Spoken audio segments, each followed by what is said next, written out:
Yes, I do believe women are delusional with what they want. Women have been hijacked with liberal values. Even women are now using women as sexual objects. We define hypergamy by, can I manipulate you, yes or no? Yes, of course, I would love it if you can just get as fat as you want and not make an effort ever again, and no worries, he'll still be loyal.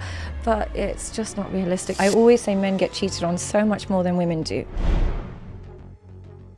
I want to talk about cheating. Yeah. So how do men put themselves in a situation where they can avoid the kind of woman that's going to cheat on them? Here's the thing with men. This is a really key difference why I always say men get cheated on so much more than women do. With women, we enter relationships with the assumption the man is going to cheat at some stage, and then we're looking for evidence that he's not going to do it. So we go in with our, alertness on. Most women, and I think there's an evolutionary reason for that, because obviously we don't want to be left pregnant and all these things. So most women, when they meet a man, they'll start to check his online, when he's online, who he's following, and then over time, they earn the trust and like, okay, I can relax. He's actually quite good. Like, I haven't seen any problems. Perfect. With men, they go into relationships with the assumption she would never. They go in with this naivety when they're dating that, no girl would. And the other thing men do is, because they've selected a woman, they want to justify their selection. So they assume she's a great girl. They assume she's a good girl simply because they've selected her, not because she's earned any of those values. So what happens is they ignore a lot of the behaviors that predict cheating. And the behaviors that predict cheating are so easy to see, but they avoid those and they just focus on what they like, because particularly if they're sexually satisfied, they will literally avoid all the evidence. So how they get cheated on is they go into it with a naivety. Now, men who have been with lots of women will tell you that women are no more innocent than men are. They've been on the receiving end when they've been in bed with a girl and she's called her boyfriend and said, oh, I'm just going to be home. They've seen that side of women. Some men have never seen that side of women. So they just think that doesn't exist. So what happens is they go in with a little bit of naivety and they literally take words over behaviors. As soon as a woman says, oh no, I don't do this, or I'm a traditional woman, they won't look at it. They'll say, well, she's a traditional woman, but she's been on a private jet recently, or she's gone on holiday and she didn't tell me who she's going with, or she's always in the club and she doesn't tag me or anything. They don't connect the dots. They simply go by what she says rather than what she does. And I notice this particularly with men who have terrible relationships with their fathers and just grow up in a single parent home. I always say men who grow up in a single parent home are far more likely to be cheated on. And the reason I believe that is, when you grow up with just one parent, you have only one version of event. You only have a female perspective of the world. You kind of just think, okay, what mum says is almost true, because you don't have a way of fact checking it. When you grow up with your mum and dad, you see that mum also, she can be a bit annoying, dad is difficult sometimes. You see the dynamic and you can fact check the truth and you validate what is being said. When men grow up with just a female perspective, they start to go into the real world believing everything a woman says and not double checking it. So when she says, oh, my ex was so controlling, he used to always think I was cheating on him, he won't say, why did he think you were cheating on him? Did you do anything? They'll just think, oh my God, how he's so toxic. I'm going to prove I'm so much better than him, and I'm not going to say anything. I'm going to let you do whatever you want. They just adapt to her perspective. So that's the first thing. And the second thing is, because they grew up not seeing what a wife looks like, not seeing that women, they tend to come home when they're happy. They don't always go on holidays with their friends. They don't come home super late. They don't stay over really. Like, when they're married, they kind of stay home they want to come home to their husband. They didn't get to see that growing up. So when their woman is hyper independent, they don't see it as a signal that she's not attached. They just see it as, this is how women come. And therefore, they select women who are usually more likely to cheat on them, because she has those traits of a single woman that they don't notice. They don't notice. Does that make any sense? Or is that... It does. I assume the things that you went through are the behaviors that predict. So they're going out clubbing, they're not taking you. What are the things that, if somebody's being naive, that they're being naive about? So certainly that women are capable of it. Yeah. But, oh God, I hate to even say this, but like, what are the red flags? What do people look for? Well, here's the main naive thing. They simply think that if they treat her better than what she normally goes for, they've got no competition. So what I mean by that is, they'll walk into a room and they'll be like, I'm the richest guy here. Oh, I've got no competition. Or I'm the tallest guy she's been with. Oh, I've got no competition.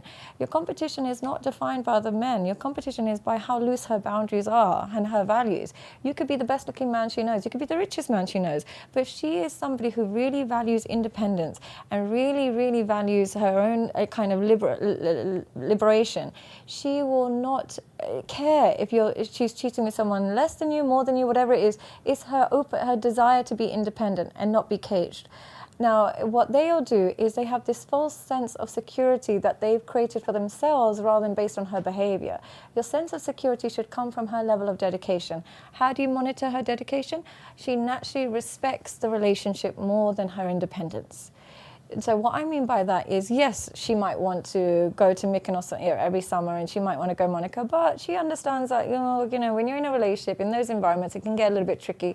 So I'll go, but I'll probably want my husband there, or I probably want you. What they think is, my woman would never. They don't think that my actual loyal women would rather not put themselves in those environments. They have this mentality that she wouldn't because I'm the best she has.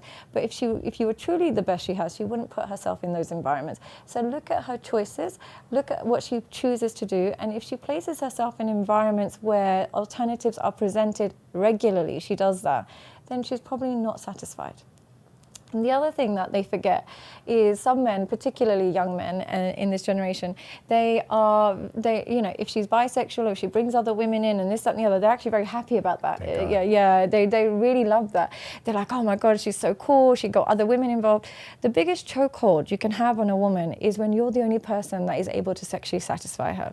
When you invite other people in, and whether man, woman, whatever it is, you're opening the door for her climaxing because of somebody else outside of you.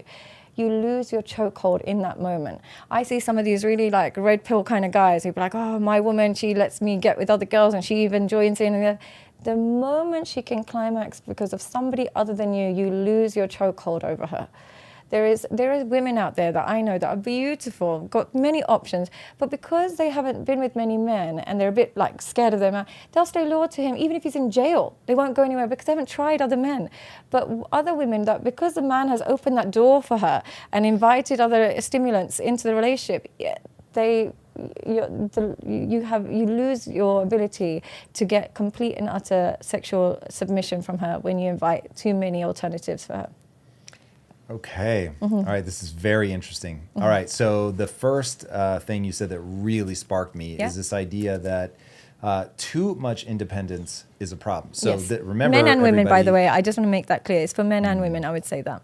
This started with what should guys avoid if they want to avoid being cheated on? Yeah. And the answer is somebody who's too independent. Yeah.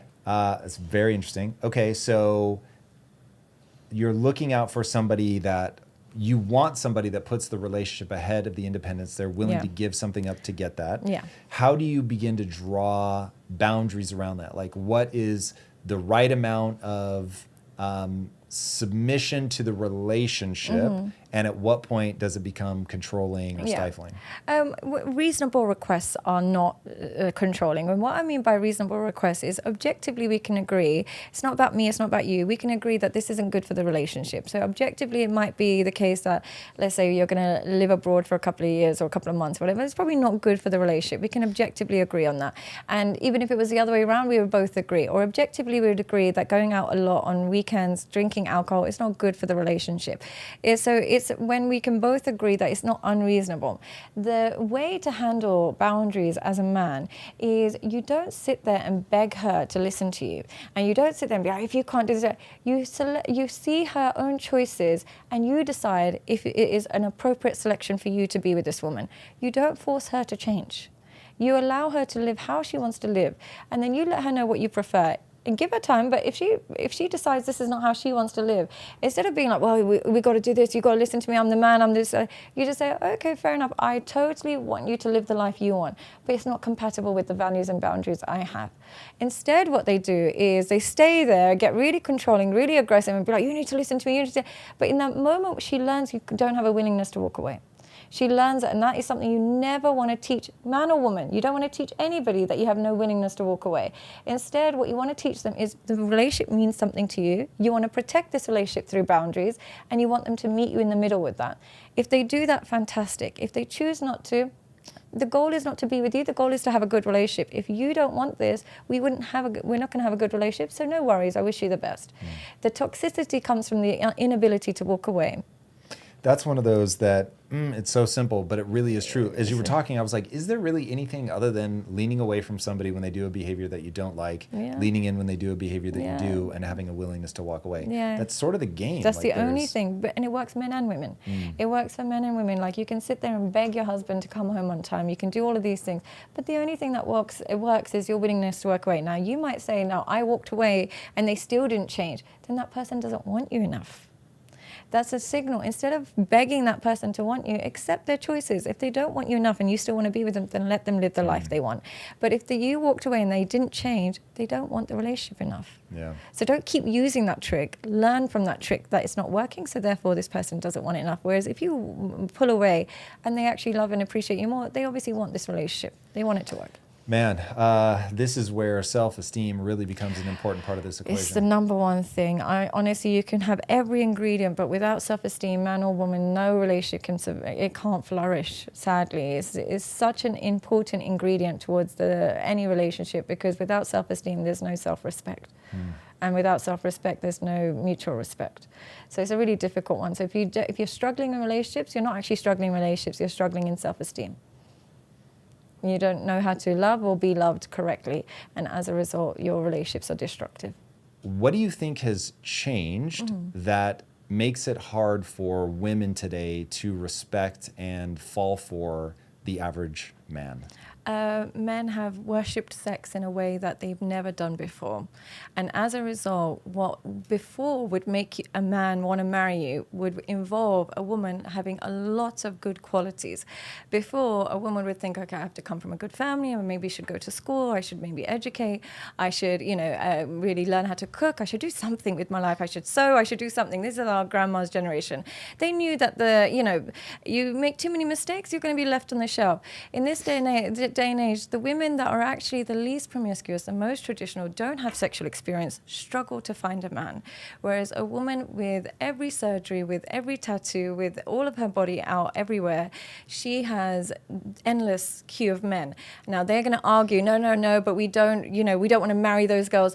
They're actually lying. Men are very happy to marry the woman that gives them the most sexual pleasure. They think that's not true, but you ask them which of your exes or which woman had the biggest chokehold over you, and it will be usually the woman that they enjoyed the sex with the most. And when a woman learns that she can get away with murder simply because you're hyper attracted to her, it makes it impossible for her to respect and want to be with you. Impossible. Because it's like, how did I get here so easily? You must not be valuable. Whereas when we know that certain behaviors will make us insufferable to you because you don't give us a free pass because of our appearance or our sexual performance, we can finally respect you. So because of the culture we've got today, and because how men have worshipped sex in a way that they never really did before, I'm not blaming them, I'm blaming societal changes. It's made it very difficult for us to respect the man that we know, if we just simply know exactly how he likes it, he'll forgive us in 5 minutes. Or if we know when we turn our back, he'll be downloading an OnlyFans subscription. It's hard for us to respect that man. Okay, you're touching on something really big here, that there's what I'll call a derangement in culture. So you hinted at this idea that in the past we had a very different culture, what men wanted, incentivize women to invest in a set of skills. Their obsession with sex was being tempered by something. Yeah. I want to know what has changed in culture specifically? What did it used to be, and what is it now? We had realistic expectations of our sexual climaxing and what we deserve sexually. So what I mean by that is, when a person looked, wasn't so appealing, he would accept that he's going to be with a woman that isn't the most appealing, and they would have a relatively mundane sexual performance, and that would be their life.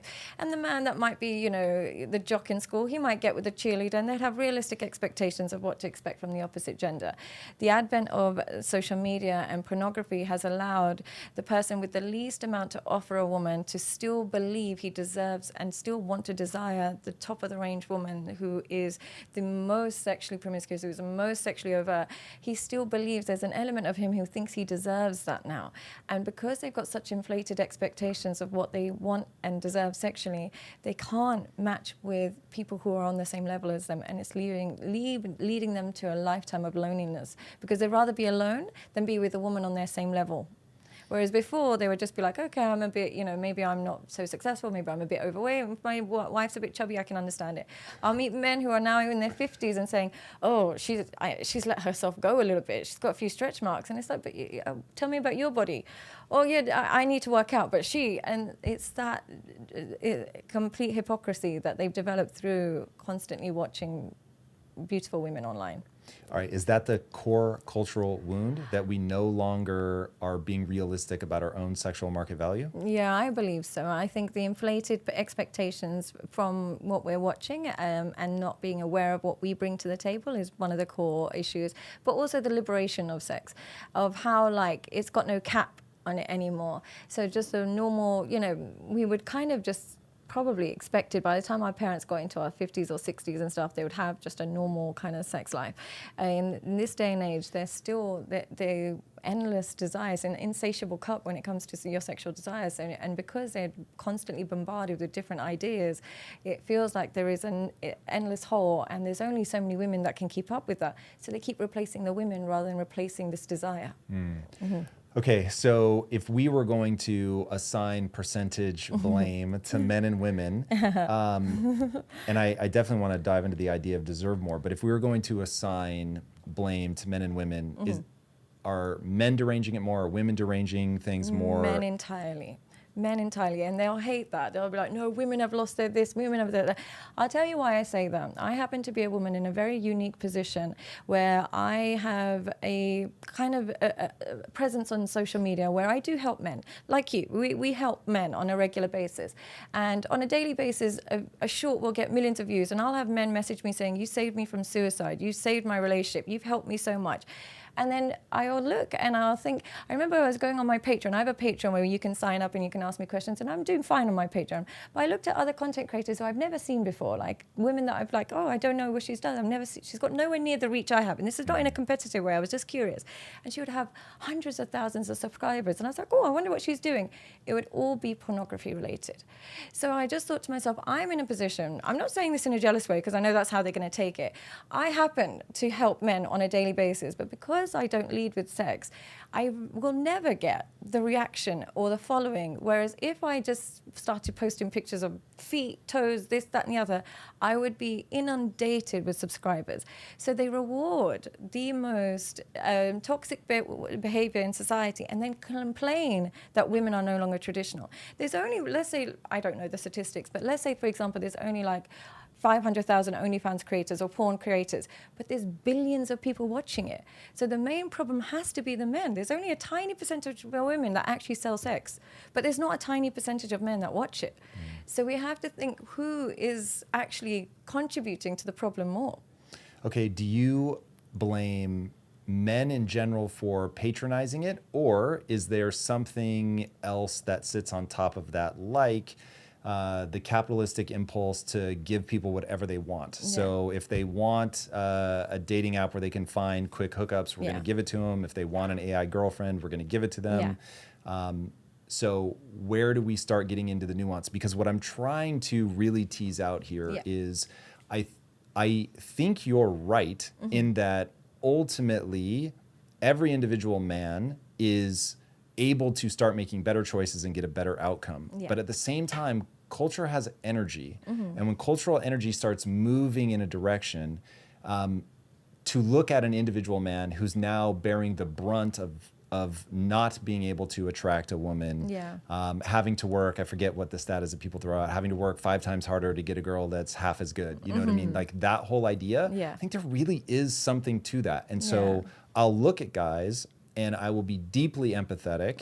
And something that I talk to my wife a lot about is you really have to immerse yourself in the culture to see something is broken. Yeah. And so do you see that overlayer that's generating some of these problems, or really is nope, just individual guys making mistakes? Do you know what? I started with a really different kind of message. I was very much like, on pro men and really like trying to understand the core problem.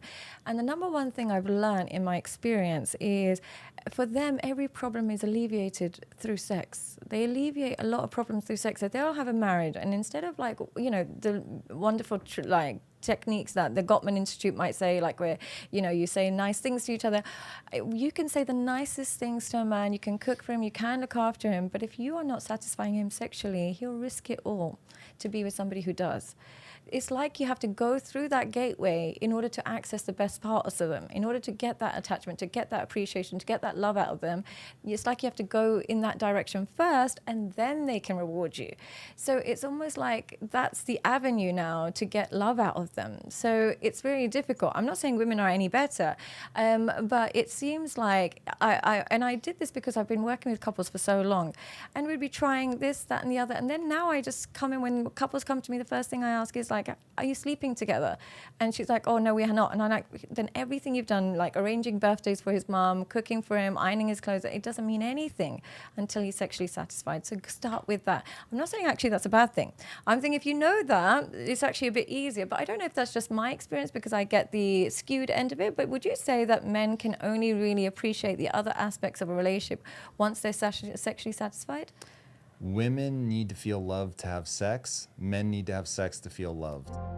The US dollar's value is being rapidly eroded, and if you want to have at least some of your investable dollars and assets that can't be inflated, you should look at gold. Gold has proven to be a good long-term store of value since literally the Roman times, which is why, even though I have the vast majority of my holdings in crypto, I have a percentage of my portfolio in gold. And if you're interested in learning more about gold, I recommend you contact American Hartford Gold. You tell them I sent you, you can get up to $15,000 of free silver on your first qualifying order. Click the link in the description or call 866-934-4005 or text IMPACT to 65532.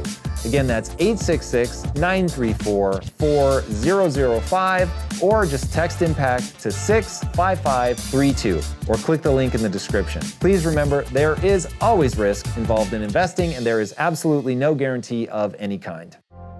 I'm so sorry if I sound a bit negative because I sound so different to how I came last year, only because as my prices increased, I saw more successful men. And then the behavior of more successful men is so different to the behavior of less successful men, which made me believe that the only reason men are being good is because they don't have the options and the ability to do what successful men do. So it made me then even get into that. Is this why, you hear about royal families and they can become pedophiles? Or is this why you hear this? So it makes me think that as men have more financial freedom, their selection gets worse and worse, which means that their true desires might be worse and worse, but they just can't access it when they're on the lower end of the financial status. There is something very true about that. And this brings us to what has changed that's made women have a hard time falling for average men now. Yeah. I would say materialism to that as well. Yeah, I like, just like how men are a bit delusional about, you'll get men in their 50s and still think that they can get a 25-year-old. Women are also very delusional about the wealth that they can access. They spend endless hours consuming content online, which is just glorifying wealth, and then assuming that they deserve that lifestyle, and assuming it, almost making fun of men that aren't quite on that same level. And, what beautiful girls will do is use sex to access it, but less beautiful women will just stay single. They'll just say, well, I'm a CEO, or I'm working hedge funds, so I'm not going to settle for a guy that's on an average earning, even if she's. But they don't realize for men, appearance means more than what you're earning. So to get that top level guy, he doesn't care that you're so smart and intelligent and you're a successful lawyer. He wants to know if you have a 21-year-old sister. Yeah, that's what he's going to ask for. So I think there's a delusion on both ends. Yeah, I think that's really important to dive into. And I will ultimately answer the question of whether I think men can or should have multiple wives. Yes. That's pretty interesting. But I do want to tie some of these things up from the very beginning, where we're talking about what's changed, what's broken. This idea of deserve, I think, is a really important idea. What do you think is driving this sense of entitlement? They think if they see it, they should have it. That's it's as simple it's as just that. Social media That's making the criteria now. I've seen it, so I want it. There is no I've earned it. There's no that I also provide this quality, so therefore I could potentially ask for it back. But it's just I've seen it, therefore I want it. And whenever you have a quality and you just, your baseline for why you want it is because you've seen it, that's not a valid reason for wanting something. But if it's something that you also provide and in your past experiences you've also received, because that's what happens, then chances are that's a realistic expectations. But if it's something you've never accessed and you don't actually you can't provide it yourself, then it's an unrealistic expectation. So what I mean by this is, if you're a very beautiful girl, you can expect a beautiful man, yes? Or if you're a beautiful girl and men have spoiled you in the past and they've given you a lot of, money or whatever it is, you can expect that. But if you've never experienced men spoiling you, you've always had men that are, more on the lower end, kind of dedicated to you, and yet you want a really wealthy man to propose to you, where is this expectation coming from? Because it's not from your lived experience. Expectations should come from our lived experiences. So if they're coming from vicarious experiences that you've seen online, they are not realistic. Just take them out of your mind, because they will keep you single. And I always say there's only two reasons why people are single. One reason is where they have excessive self-hate, where they don't really love themselves enough and they have really low self-esteem, so they avoid people, or they only go for people who don't love them enough, and as a result they find themselves in a perpetual cycle of an unhealthy relationship until it ends. Or people who have, which now more people are falling into, where people have excessive self-love, where they believe they deserve certain traits and refuse to settle until they access those traits, and as a result they're perpetually single. So I'll meet men, sometimes they'll get to 47, 48 years old, and they'll say, I want to have kids, so therefore I'll only go for a 25, 26-year-old. I want a woman in her 20s because, I want to have kids, which sounds valid on paper. And I was like, okay, but she's going to want financial compensation for the 20-year age difference. Then no, I want it to be a really genuine connection. I was like, but it's the price you pay when you get to a certain age. You can't expect a genuine connection from a young girl when you're in your 40s and 50s. You have to sacrifice the intimacy. So they think that they still deserve that connection, but sometimes we pass that. Same thing, I say the same thing with women. I was like, if you get to a certain age and stage and you haven't had your kids, and then they'll say, no, I don't want to be a stepmom, so he can't have any children, but I want to have kids. But if you're in your late 30s, early 40s, you have to adapt your expectations. It's the refusal to adapt expectations and stuck in almost a childlike state of, I want my dummy now, that keeps people single. Should people settle? Well, I think they should redefine what settling means. Is it settling in your case, or is it just going for the people that love you? Here's what people think settling is: just being with the person that likes you. But that is your criteria should be, what your type should be in people, should be how somebody treats you. That's it. How they look, what their size they are, what they bring, all of that stuff should be secondary. Your type should be a treatment, not a person. So my type should be somebody who's kind, who's loving, who's loyal. Yes, attraction is definitely important. I'm not saying it's not important, but the treatment is more my type. Where people get a bit wrong is that their type has become, she has to be blonde, she has to be blue eyes, and they forget completely treatment is not mentioned. They don't even mention the type has to be how much she likes you back as well, and how much she's attracted to you back. They don't look at that. They just look at it from a unilateral perspective, and therefore they end up either single or being used and abused in relationships. Yeah. Yeah. Sexual market value, I think, is important, and I think people's delusions around that create a lot of trouble. And figuring out what are the things that are most important to you, I think is really, it's really beneficial for human thriving. Who do you think is more delusional? Who do you think is more? Men or women? Yeah. Right now, probably women, because the way that social media works, it really rewards women in a way that wildly disadvantages men. So some of the things that we haven't gotten into in terms of how we're in the system that we're in. So you've said previously that back in the day, you didn't have to be, you couldn't be beautiful for anybody more than the town that you're in. And now you're beautiful for the whole world. Yeah. There's an equally interesting thing going on, which is, let's say that your 20s is, for guys, is kind of a throwaway. You're building the skill set. You're a bit of a moron. You're not confident enough. You don't know what you're doing. I mean, a select few, but for the most part, no. It's just a dark time. Building blocks. Building blocks, exactly. And so somewhere in your early to mid 30s, you start to break out. Now, somebody in their early to mid 30s can very much still connect with somebody in their early to mid 20s. Yeah. I don't think that's a big jump. No problem. So and now, also the generation is in line with each other. Right, exactly. Yeah. So now you've got somebody that's in their early 20s as a woman that can see a guy that's in their early 30s that's really starting to pop off. And so now that 20-something guy that would naturally be going for the woman that's only a couple of years different than him is competing with somebody that's in their 30s. And so now he's got all these years to really just get rejected over and over and over by women that have a growing sense of delusion. We were just talking, prepping for this episode was beyond fun. Me and the producer Drew just started talking about it, and slowly there was another person, and then another person, and then another person, until there was like 8 or 9 of us like talking about relationships and everything, and like where this is all going. And they're younger, right? They're in some of them, yeah. Okay. So we have people that are late 30s. Yeah, okay, so everybody's perspective was accounted for. Exactly. Right. Well, and then I'm the old guy, so that was also accounted for.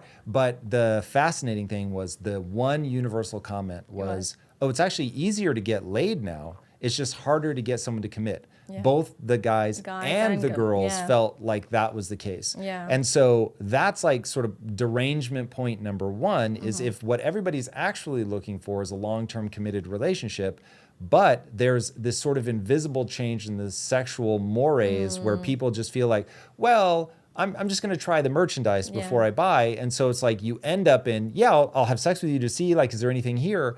But, and then point number 2 of just complete total derangement is you can be on the apps all the time. Yeah. Endless choice. Constantly being like, well, I had fun with them, but was it the ultimate fun? Could I have more fun? Yeah. And so now in a world where women are hypergamous, they're dating over and up, and they can see the level of success via Instagram, whatever, across a wide swath of humanity. Have you heard what I talk about when I say what hypergamy actually means for women?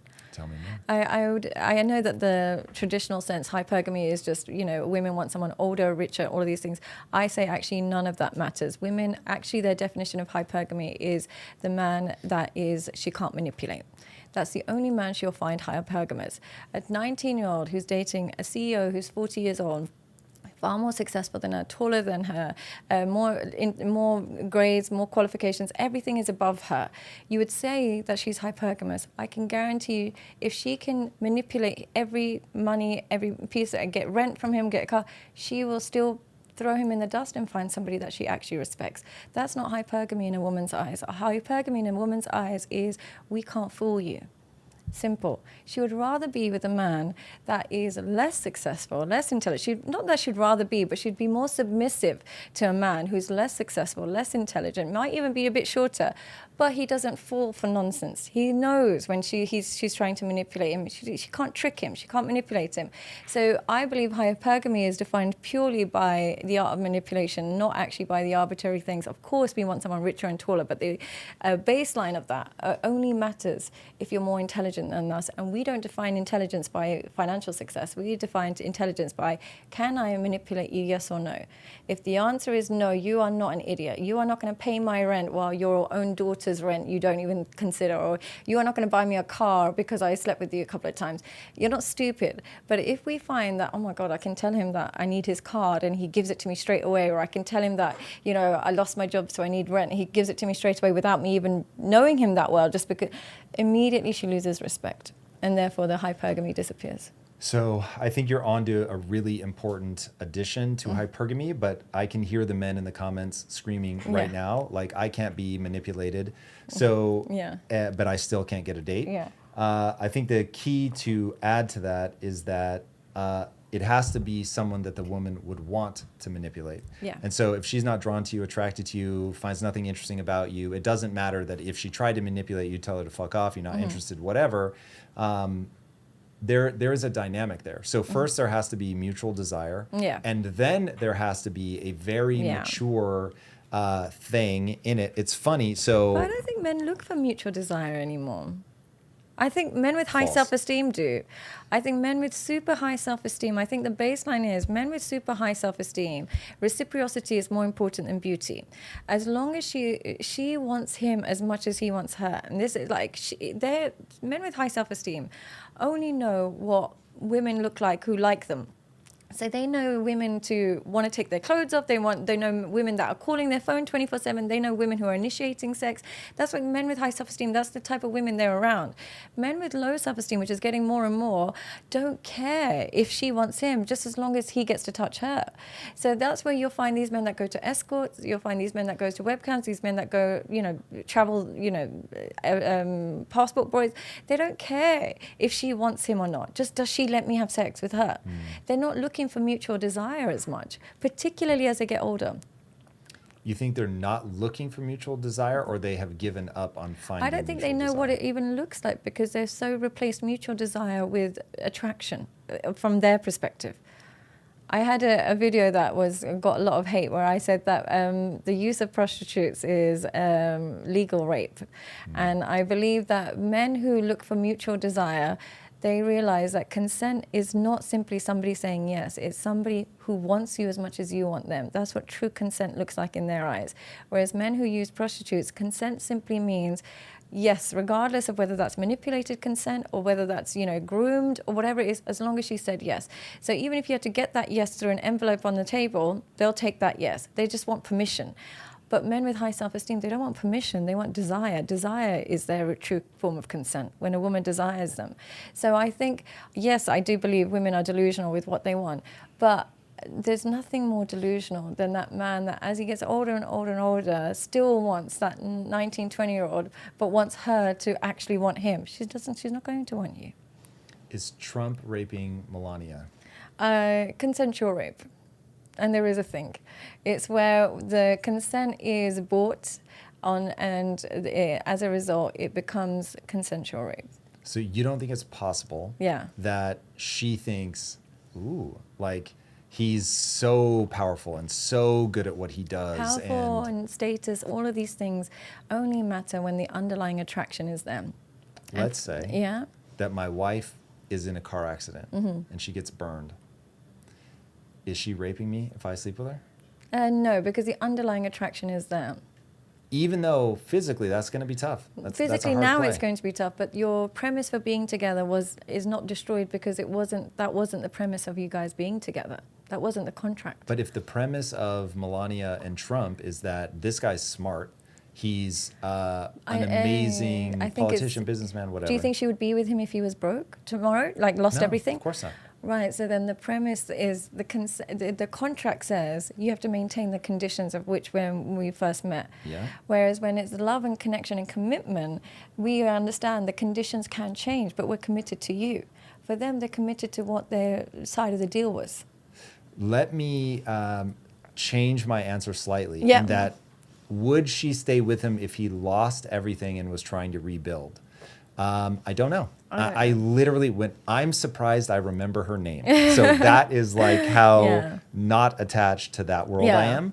But I remember Lisa being very impressed when Melania was asked a question about, why are you with Trump? He's just with you for your beauty and you're just with him for his money. Or just somebody said you're just with him for his money. And she's like, hold on, but he's just with me for my beauty. Like, why is there such a double standard? Yeah. Now, my thing is I really do think that there's probably more credit to give to, because what I always tell people is don't worry about getting the money, become the kind of person that can earn that money. Yeah. So it's like most NBA players will never earn a championship ring, but they should still be just beyond proud of themselves for being so good at something that they were able to make into the NBA. So they're still the 1% athlete-wise. Exactly. Yeah. Become capable of a championship performance, even if you never win a championship. So it is possible that somebody is just so good at a thing that somebody finds intoxicating that they're able to get past that. So I agree with my wife. There are things that I'm into with her where the looks can and will fade. And I'm still going to be way into her. But I think that there are far more dimensions upon which people can be connected where I wouldn't call it consensual rape. Not that I'm ruling out the concept. The only reason I would say that is you have to think that is if the condition in which you chose to marry this person, if that was to change, would you still be connected to the person, or are you connected to the condition? I think it's all conditions all the way down. Yeah. So if I stopped having a growth mindset and being persistent and taking care of myself and finding my path to confidence. I agree, and same with my partner. I would say the conditions are you have to be kind to me, you have to be loyal to me, you have to be loving to me. Those conditions have to be met.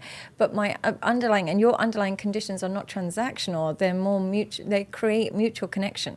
Whereas for some people, those conditions don't create connection. They are just conditions. So it is just rich. You stay beautiful. You stay rich. And once either of us breaks the contract, we go, because there's no actual connection in that creates longevity. Which here's the thing.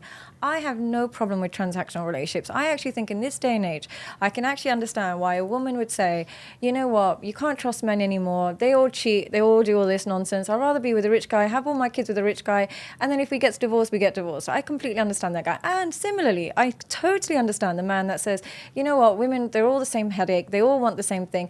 Why would I be with one that doesn't give me any sex when I could be with a young girl that's constantly got energy and she gives me sex? I totally understand the transaction. But what I don't understand is the delusion behind it. If you know that's what you're going for, don't expect intimacy from that connection. So I'll meet people in those relationships where the man genuinely believes there's an intimate, long-lasting, monogamous connection. But it's not possible. If you're just, I agree with doing absolutely anything you want, just don't be delusional about it. If you're dating a woman half your age that doesn't speak the same language, totally fine, you're using her for her beauty, but expect her to be using you for your looks. Men are genuinely believe, no, she loves me. She loves me because of the term hypergamy, because I'm more powerful and more successful. Women only care about those things more once they're fundamentally attracted to you. They have to be attracted to you first, then we give a shit if you're intelligent and powerful and successful. But if that underlying attraction is not there, then we're just using you. And the underlying attraction can't be there when there's a significant age gap. Some people will say, no, it can.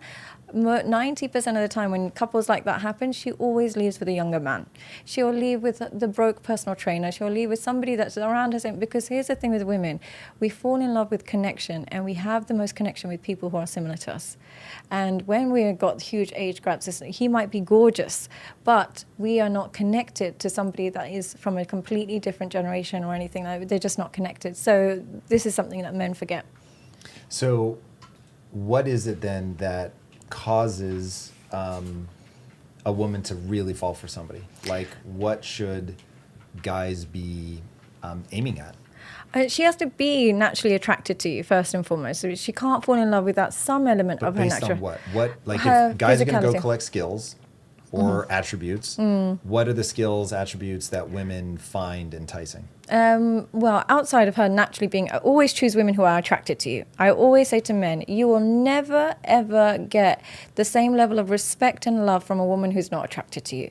Choose a woman who's attracted to you. When you try and bypass that because you want a woman above, out of your league, and you just want that, she can be out of your league as long as she's still attracted to you. Some women are just attracted to you regardless, so she has to be attracted. And how you measure how attracted she is to you is how much a physical affection she initiates. It doesn't have to be, women won't always initiate sex, but when we're attracted to a man, we constantly initiate physical contact. So how much she has to be attracted to you. Once she's attracted to you, she has to trust your judgment. How does she trust your judgment? You have intense amount of self-control. You with all areas of your life. You're controlled with your money. You're controlled with your food. You're in control with your intelligence. Everything. You have self-control. If you are impulsive and you are chaotic, some women will find that attractive, but they are usually also very impulsive and chaotic women. Most women want a man that they know is naturally somewhat responsible. It might sound boring in the short term, but in the long run, there is nothing more unattractive than an old teenager. What is an old teenager? A grown man who's still impulsive. So don't be that guy. It's just not attractive to a woman. Learn to control your impulses, whether that means your aggression, whether that means your anger, whether that means your sex, whether that means your food. You learn the art of self-control, because only through self-control, then you can achieve whatever you want. But without self-control, it's like you have to stop and start. Everything you start in life, you have to stop and start, whether you make money or whether you start a great relationship. If you don't practice self-control, you won't have self-respect, and therefore you won't actually achieve your long-term vision. So really practice a lot of self-control. I would say that is really important for women.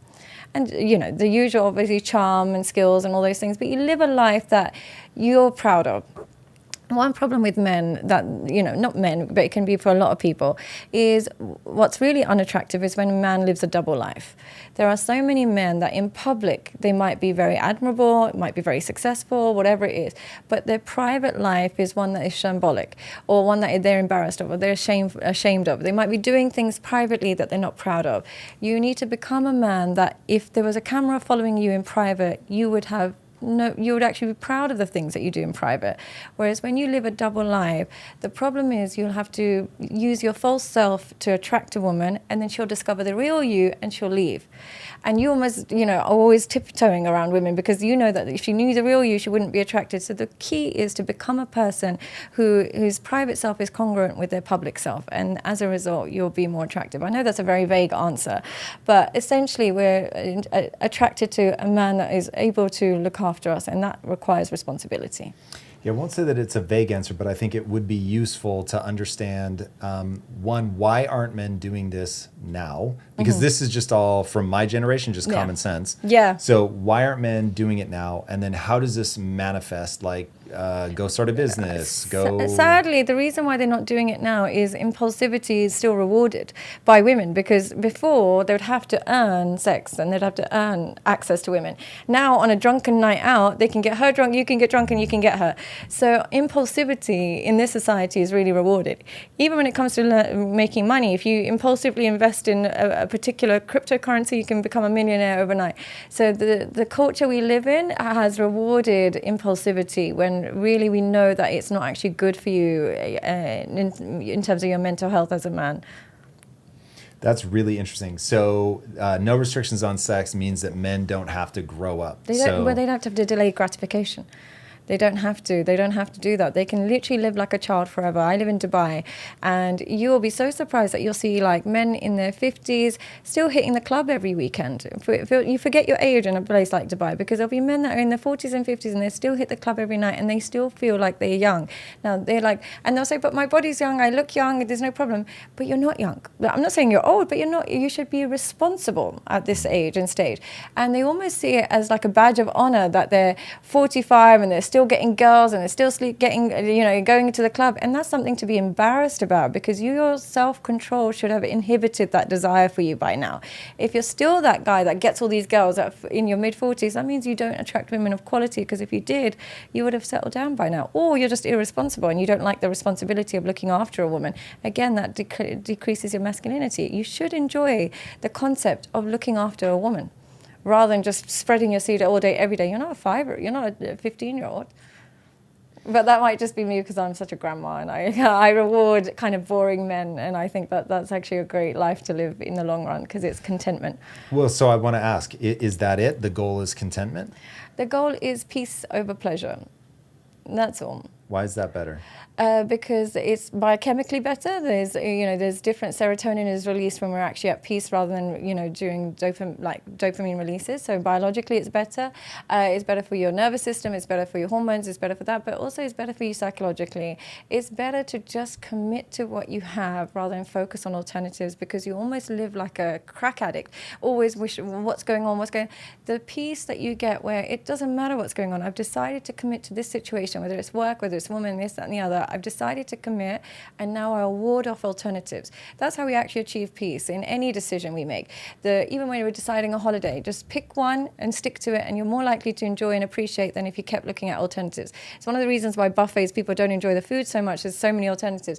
The problem is we are inundated, men and women, with alternatives, which makes peace a very distant dream now. So how do we cultivate peace then in the modern world? You try and avoid alternatives. Whatever decision you make, you try your best to absolutely avoid alternatives. But when you're picking something or picking a partner or whatever it is, in order to create peace, is instead of focusing on the millions things that you like about the person, just focus on your deal breakers. She might be beautiful, she might be great at sex, she might be all of these things. But if she has one or two of your deal breakers, maybe your deal breaker is loyalty, or maybe your deal breaker is like she doesn't get on with your family, whatever it is. Even if she's got one of those deal breakers, there's no point going to it. You'll get pleasure, but you won't get peace from this relationship. Same thing with women. He might be a million great things. He might be a great father. He might be really intelligent. He might be all of these things. But if he's really distant and cold to you, or if he's, can be a bit abusive, or if he's just not very affectionate to you, and that's a deal breaker to you, your relationship will be filled with chaos. So pick somebody with no deal breakers rather than just all the things that you love about them. You said earlier that you actually think people should wait to marriage to have sex. Mm-hmm. For real in practice? Well, no, I agree with the concept. I really do agree with the concept. I know it's going to be very difficult. And I have to preface this. I have contradicted myself on this a couple of times, and I'll tell you why. Because I recently said men who do not get women in their youth really struggle with commitment as an adult. And what I mean by that is if they were a jock in school and got all the girls, you'll find men that were the jocks and really successful in getting all the girls when they're in high school, you'll catch up with them on Facebook. They have very average jobs, have very average wives, they're usually a bit overweight, whatever it is, and they're just coasting along. And whereas the men that didn't get any girls, if they've had a glow up, they're just surrounded by girls all day, every day. And I really think what happens is at a young age, if you learn the art of getting the girls you want, doesn't mean every girl, but the girls you want, you remove them from their pedestal and you can settle down a bit easier. But when you don't have access to women, when you're in your young age, you will forever be motivated by the desire to have women. So even your work, you'll be like, okay, I can get more girls. Or even when you're working out, I can get more girls. Everything becomes revolves around girls. So those men, they might get married, they might settle down, but they'll crave the women that they couldn't access when they're young, because I feel like that's a formative age of your self-esteem. So I always just say, like, I do understand that. I've said that before. But when I talk about getting girls, I don't mean having sex with girls. I mean the ability to reject women. Some men have only been rejected by women, and they've never said no to a woman, ever, because they've just been the ones that are always getting rejected. But other men have been with women, not been with women, got girls, not got girls. They're like, okay, I can't be bothered with her today anymore. They've learned that skill where you can say no, you can turn it down. Those men, I feel like, tend to be better partners. What do you think? I don't think that people should wait to have sex. Not wait for I don't marriage think to it's have realistic sex. in this day and age, sadly. Not even realistic. So I'm giving you what I think is just wise. So if I'm trying to lead you to human flourishing, I think there are a lot of things that go into sexual chemistry, and you're not going to know if you have sexual chemistry until you actually have sex. So I get. But do you also think that when you don't know if you're going to have it, and then you're just with one person, you don't have it, you're more committed to creating sexual chemistry? Yes, for sure. And so going back to you and I both believe that there should be restrictions. I just believe that they should be self-imposed. You believe they should come from God. However people get them, I'm happy as long as they aren't forced upon them from the outside.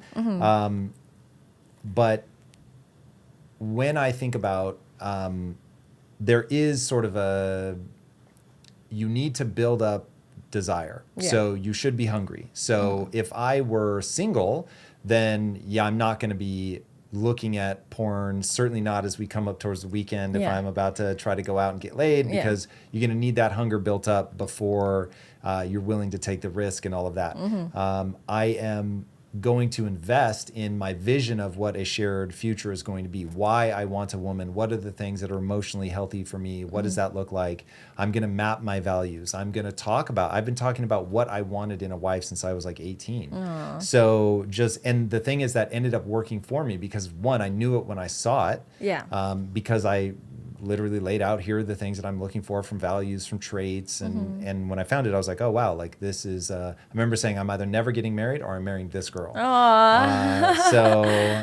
Needless to say how that played out. So I do think all that is important, but I also think that just like it is very fair of people to say that I can't possibly understand what it actually means to have a child because I don't have a child. You can't possibly understand what it means to have sex if you've never had sex. And given how important that's going to be for the rest of your life, not trying it's going to be is there a reason why men value it so much more? Like, is it like, why does your life revolve around it so much? I'm so curious. You mentioned this earlier, and you said a phrase that was so accurate that I wanted to say something. Why didn't you? Well, because I think it's good to map what somebody thinks first. But now I'll go back to it and say, you said they're obsessed with vagina. Both of those words are accurate. Literally obsessed. And well, evolution has guaranteed it, right? So I didn't do anything to want that. I didn't even grow up with pornography. So, I mean, it was there, but it was really hard to get a hold of. So until I was probably 25, I maybe saw 10 different women. But it didn't hijack your young, because your prefrontal cortex would have been developed by then. No. So well, by the time you got it, so it wasn't hijacked. Mid-20s for sure. But pornography did completely derail me when I was a kid. I actually went on a trip when I was like 18. So I went on it back to back. So 1 year I was either 16 or 17, can't remember exactly, and then 18. And when I went and wasn't old enough to buy a Playboy magazine, I actually think it was Penthouse, but I wasn't old enough to buy it. I went and hung out with everybody and had like a little summer romance, no sex or anything, but it was just because I had no game in high school. But anyway, it was Unbelievable. It's one of the strongest, most interesting memories of my childhood. Really? The Most next men can year- report when they first saw pornography because it has such an impact on their brain. Well, no. The year without pornography Yeah. becomes one of the most important memories of my childhood.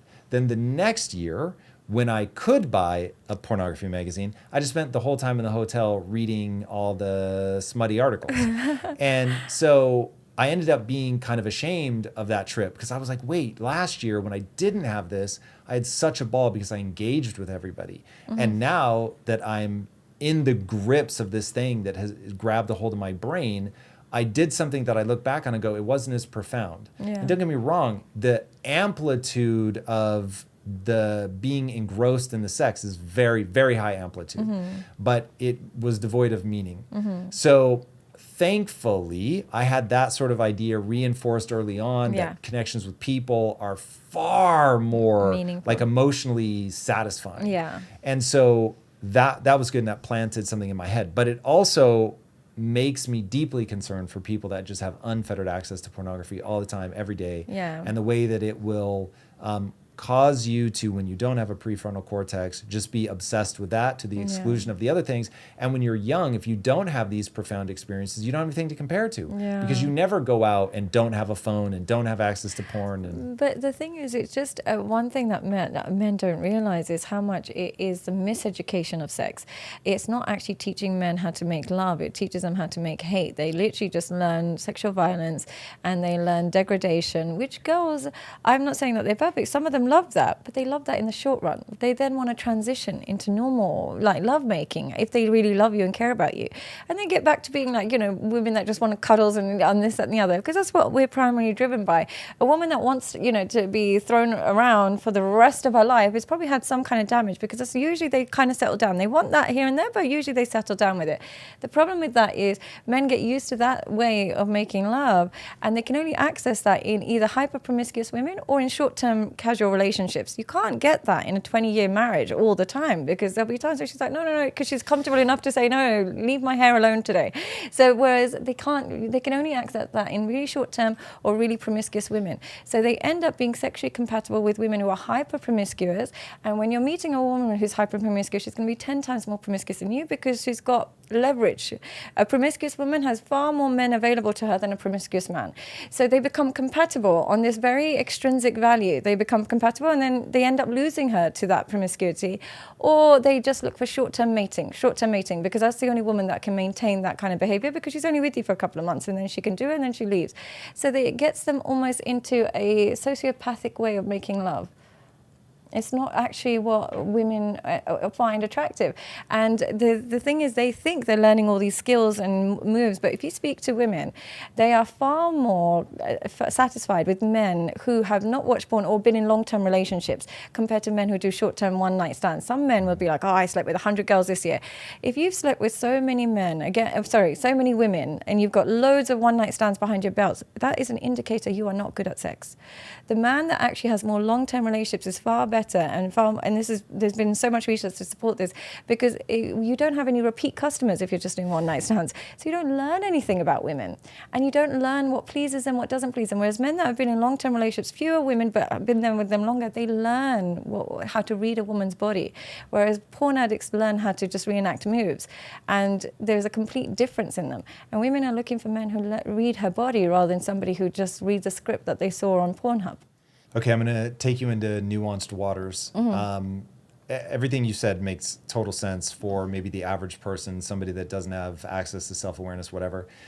Going back to this idea of obsessed with vagina, experiencing more women for sure made me better at sex, even though some of them were very brief encounters, no repeat customers, as you said. Because if one of them is honest with you about what they like, then all of a sudden it's like, oh, whoa, like I never would have thought of that. That's really interesting. So little bits of feedback. Yeah. But then doesn't that then also suggest then women who've had more experience are going to be better at sex? Almost certainly. Yeah, and therefore, how do men fall in love? Through sex. So they're going to end up falling in love with women who are more promiscuous. Something breaks for me with my personality on that train. So again, you're probably speaking to averages. And I'm speaking to younger, I think, generation that grew up on like Instagram, and that is their preferences, and haven't experienced loyalty in relationships. But if we are suggesting that more experience leads to better sex, then men always fall in love with the woman that gives them the best sex. They're going to fall in love with the more promiscuous woman overall in the real world. That's who they're going to be most attached to. And therefore, what are we rewarding? And then we're complaining that women are so liberal and women are no longer mothers and women. It's because you're falling in love with the women that know how to handle you sexually best, rather than the women that know how to actually give you a good life best. Yeah, it's interesting though. If somebody can't figure that out, I worry a lot about them. So this is an inverted U. So everything, when you talk about this, it's like, look, I am scared for people that I know and love. Yeah. I've got a lot of young guys on the staff, and I don't know if they have my skill set and would be able to navigate We that. take it for granted because we would think it's common sense, but it's not common sense, unfortunately. It's really not common sense. And you'll know it's not common sense by how much of a reaction I get when I say it. It's so common sense to us that you would think people would just scroll past my thing and not even think twice about it. But the fact that people will literally foam at the mouth when I say it means that it's unfortunately not common sense. Isn't it bizarre that it's not common sense? Nothing surprises me anymore. Surprises us, So, well, if it's not common sense, let's give it to people. So this is going to be an inverted U in my estimation from sexual experience standpoint. 0 is problematic, and somewhere, I mean, if I'm going to put numbers on it, somewhere probably north of 25. I'm talking for guys.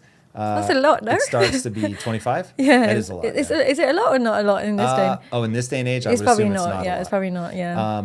But that to me is you're for sure going to be on the side of like, okay, now we are. Women. You probably knew women somewhere around 7, 8, 9, 10 in there, like you've had enough variety. But anyway, if somebody got to 25, going back to this idea of obsession with vagina, nature squeezes your brain in a way you can't imagine when you're having sex with a novel female. It's really unbelievable. Now, I love that I can talk to my wife about this because I'm like, you just don't understand. Like there are few things that are as gripping as that. And I can't speak for all women, but from a female perspective, there's nothing more, for me, there would be nothing more traumatizing than having to sleep with somebody new. Yeah. Isn't that so weird? It is because I'm obsessed with evolutionary biology, it is not weird in the slightest. Yeah. Everything about evolution predicts that would be true. So in a world where you could die having kids and I could impregnate somebody in 4 minutes, never see them again, and now I have a child that's out there somewhere, our strategies are just so totally different. opposite. So you have to develop a detective agency for a brain. Yeah. Anybody that hasn't read it, I highly encourage you read the book A Billion Wicked Thoughts. A Billion Wicked Thoughts. And they talk about this idea of the detective agency. So a woman has a detective agency. Is this guy going to be good? Are they going to have access to resources? Are my kids going to be okay? Yeah. All that stuff. Can I trust him? Yeah. Blah, blah, blah. A guy is just like, am I going to be able to get her pregnant? Am I climaxing? Yeah. So it's very, very different strategies. Now, guys are more likely to have a child that survives if they also invest, at least for a short period of time. Yeah. So we are, by way of species, we are very much in the middle. So, which you can tell by the size of testicles. I don't know if the audience cares about this. But so humans have testicle size that puts them right in the middle. If we were very monogamous, we would have tiny testicles because we would not. What animals have that? There's certain gorillas that have tiny testicles, because they basically hoard all the females, so they don't have to. There's no sperm competition. Whereas you get some animals where they have gigantic testicles because they're just everybody's having sex with everybody, and so it's tons of sperm competition. Humans are somewhere in the middle. So anyway, going back to this idea of the inverted U, a little bit of, no experience is bad. As you get a reasonable amount, it's good. I would agree with you. I would probably, look, morally I would disagree, but I guess in terms of empirical and stuff, I can agree, I can understand why that. And I would say the same applies for women. As the body count increases, they learn something about male bodies from each man, a different preference, and therefore she comes like with a menu full of treats for a man, which is totally fine, but then just don't claim you want a good woman. Claim you want an experienced woman.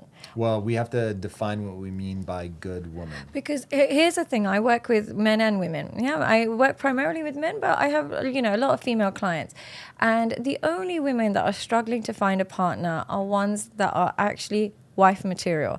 You speak to a woman who has no intention of settling down, who is very good at, performing sexual acts and stuff. She has no problem meeting men. She's constantly surrounded by men. So it's just the message that men are giving online is that they want good women and stuff, but it's not in line with their behavior. And I just wish there was more honesty about what you truly want out of a woman. And once you give women that honesty, they know. Because I know men who will say, my wife, she just stopped having sex with me years and years ago. And that's the primary thing. And I was like, but have you mentioned this to her? Have you said this to her? I said it once or twice, joking. They're like scared to voice it. They're scared. So that lack of honesty about how important sex is, so many women will say, oh, he never really spoke about it. I didn't even know that he was so deprived. He seemed fine about it. They don't talk about their true needs. And I get it sounds predatory, but it's better to give women that information than to hide it and mask it and tell women, no, we don't want promiscuous, we don't want this.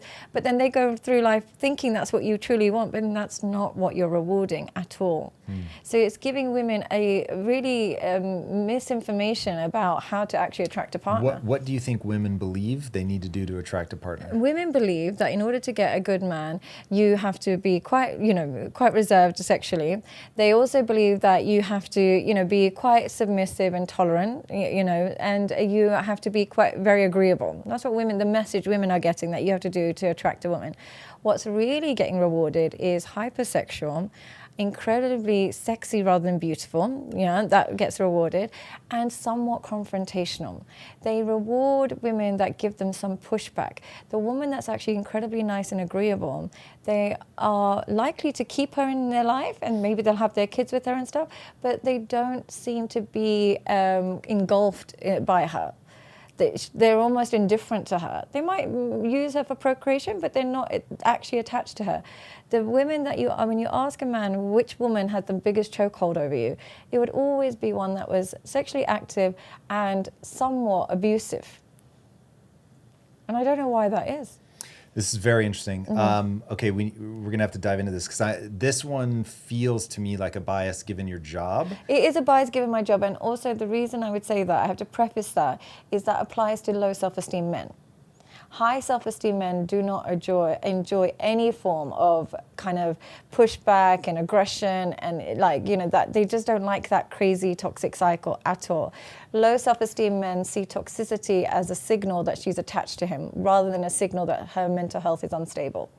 They see her overreacting to you liking a picture, or her overreacting to you to go, see your ex-wife with the kids, or her overreactions as, oh, she must really love me, rather than a reaction to show that she is unstable and she's found a man that tolerates instability. Yeah, I learned from Sadia Khan that women don't want a man that tolerates instability, and I think that's true. Yeah. Okay, so I want to go through these because I think there's a really important picture that's emerging from this. Okay, so nature's made men obsessed with vaginas. They very much want How do they control that then, by the way? Like, what is the solution if they are designed to be obsessed with vaginas? How does a man like yourself and stuff like that, how do you manage that? To me, it's very easy to have control over my impulses. So just like I want to eat ice cream every day, I just go, does this bring me what I want? So I have a rule in my life. I don't think people have enough rules in their life, but I have a rule in my life, self-imposed, that I only do and believe that which moves me towards my goal. Yeah. My goal is to feel good about myself, and I'm by myself. This starts to stack, but ultimately the point is that I really value relationships with a person that you can be their number one and they are your number one. And so I value the dyad. So I think a lot of people end up preferring the either triad or tetrad, where they want a family. So for me, I hit the dyad and it was so intoxicating. I was like, ooh, actually, I don't need to go beyond this. And every time, because originally we were going to have kids. And then every time we were like, okay, but now we're going to start. And I was reading baby books and all this stuff. And I just kept hesitating. Anyway, so the dyad for me I think most men actually prefer the dyad. They just don't realize it. I don't want to derail yet. That's important. We'll come back to that. I don't know that that's true. And I would certainly not advise men to follow my lead on that. But okay, so we've got some biological things that are building up. What men say they want is reserved sexuality, submissiveness, and tolerance. Those are all true. Yeah. So now, obviously, I'm only N of one, but from everyone that I've ever spoken to, all of these make sense. But the reserved sexually is the Madonna whore complex. That's only one side of the equation. So you want someone who was reserved sexually before they met you and then becomes an absolute freak with you. Right. But when you're like, whoa, have you ever done this before? You want her strapped to a lie detector and she's like, no, I've never done it before. You've only done that with me. Yes, I've only done that with you. Right? That is the fantasy. That's the dream. Now, look, over time, you become way more secure. And so these things bother you a lot less. Yeah. But there are In the things that my beginning. wife has only done with me. Yeah. And in the beginning, it really meant something to me that she'd only done that with me. Yeah. And it would have then bothered me if she had done that with somebody else, right? Yeah. So it's really intriguing. thing. Like It's those a thing. things matter. So I wanted Lisa to have virtually no experience before meeting me and then just be like a total freak. Yeah. I think a lot of guys feel that way. I agree that they want those things, but do they stay loyal and reward those things? I would agree every man wants somebody sexually reserved and tolerant and stuff like that. Absolutely, they want those things. But does that, what women want is how we decide if you want us or not is how loyal you are to us. You can say you want us, but if you're not being loyal to us, we just think you don't truly want us. I don't know how loyal they are to that prototype of woman.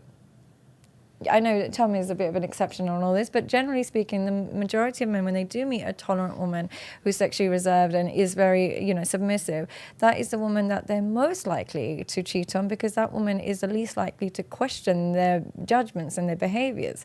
And they want someone that doesn't question them. So, but the problem when you never question a man and where he's going, what he's doing, or anything like that, he can come home anytime or go wherever he wants, is it leaves the door open. And so, yes, they might want that, but do they actually stay loyal to that? I think that the thing that's broken is probably something slightly outside of the story. Yeah. I think going through each of the things that you said will bring the picture to light of what's really going on. Go ahead. So you've got what they reward is hypersexuality. They don't want pushback. Yeah. They're not actually attaching to these people, and they end up stuck with people that are a little abusive, and they're in these toxic cycles. Okay, so what I think is going on here is we have a breakdown of a value system. And this is why when I was asking earlier, do you think that this is men or women making bad choices, or is there something going on at a layer above that, like in the food industry, where there's something deranged with the way that food is made, the way that food is explained, like, hey, you're healthy at any size, and you should be able to eat whatever you want, and as long as it fits your macros, like it doesn't matter what you eat. And so there are all these things that end up creating a false sense of how things ought to be. Yeah. So I really want the world to distinguish between what is and what ought to be. Yeah. So you've described very well what is, what's happening right now. Certainly as men get more and more successful, the is gets quite ugly for you. It's jading you a little bit, right? It's a bit of a bummer, I think, as you see more of this, like, oh my God, when they're completely unchecked, this is ugly. I don't like this. But what I actually think this is, these are bad values. And so the reason that I think culture has gotten deranged is there have been a few really key pieces, the pill being one of them, the sexual revolution being another, where we changed morals and it had an immediate positive effect, freedom, which I really believe in, but then it has these second and third order consequences that unfortunately we had to let a couple of generations get mauled in this machinery. But there's now an awakening, and this is how I think it has to play out. You have to let people do dumb things, and then other people learn from the dumb things. Keep the good, discard the bad, and then now we're going to swing back in a more traditional direction. And history tells me it will just keep pendulum swinging back and forth. How do you define freedom? How do you define freedom? The ability to choose what you want to do. For me, that just sounds a bit like freedom means the ability to give into your impulses. Correct. But from giving into your impulses means that you're a slave to your impulses, but not you free. just pulled the fast one. So I am free to give into my impulses, but I don't. You choose not to, Correct. You So I'm you saying- exercise self-control. And the reason this is important, when I was at Quest, we had made what, I'll just be bold and say, was a revolutionary new piece of food. Yes. All the while the government was threatening to make us put a warning label on our food because it was too high in fat. But fat wasn't the problem. Yeah. They would have no problem with me putting sugar in it, Yeah. which we didn't, but they would have loved that. No problem, green light everywhere. But they were threatening to create Because this of new the fat. label that would have made us put a red light on our product because it was high in fat. Yeah. But they're dumb. They didn't know what they were talking Yeah. about. And I am so afraid of well-intentioned, but unfortunately undereducated people doing these top-down solutions. So I want to be able to decide whether or not I chase a bunch of different women Yeah. or whether I go, I don't think that's going to lead me where I want to go, but I get to make my own decision. I would love to redefine freedom as the ability to overcome your own impulses for your long-term goals. Then, and I know that doesn't sound very freeing, but I would say that it's far more freedom when I know I can avoid giving into the desire for cake or desire for this. I would feel like if I'm giving into everything I want to do, I'm a slave to my impulses and it feels like I'm a prisoner to my own desires. I would say freedom has to remove desires and replace it with goals. And I mean, it's not really the definition of freedom, but I genuinely think that's far more constructive to human flourishing than actual freedom, because we just describe freedom in this day and age as a low impulse control and giving into desires, which is actually not so much freedom but self-indulgence. Why can't we replace freedom with the ability to overcome desires? And that's where we're not giving into this, and that's, you almost see your desires as a tyrannical government telling you can't do this, you can't do that, you can't, or do this, do that. And we see our impulses as that, like a dictator in our brain that lives in our brain, designed to self-sabotage us. And our freedom comes from, no, fuck you, I'm not going to eat that piece of cake, or fuck you, I'm not going to pay for that escort, or no, I'm not. And it's going above the dictatorship impulses that we have in our thoughts.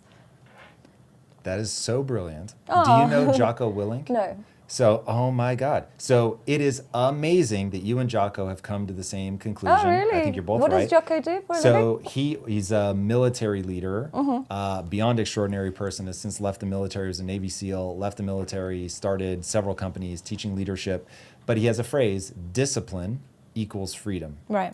And so I think he would agree have with stood that. up and clapped at your description of the tyrannical desires I in would your love to life meet and- him at some point. He's man, he's you good. two sitting down and talking would be fascinating. Yeah. I want him to run for president. I am one of many people that would Oh, like him to amazing. run for He's been president. on the show He recently or a refuses, long yeah. time? Oh, okay, amazing. Yeah, I'll make he's sure I not watch going it. to, much to my dismay. But yes, so I agree with you. Yeah. Discipline equals freedom. This is why. Uh-huh. But you and I have I don't think it makes sense for us to spend more time on No, this, but you I and get I it. have a difference of opinion Yeah, about whether what people freedom should be is. free to do Yeah. dumb things. But we both agree that in practice, if you don't have discipline, you don't have Yeah. real world And I agree freedom. with your concept that it's almost good, allow people to make their mistakes, allow people to make moronic decisions. At least we get to see what those play out as. So I understand your perspective on that. Yep.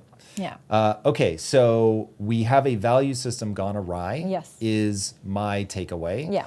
That we believed so fervently in liberty that we thought liberty would have no consequences. So creating the pill, saying that women can and should be able to sleep around as much as they want, that a woman should be able to have any career that she wants, that they don't need to have kids, all of it.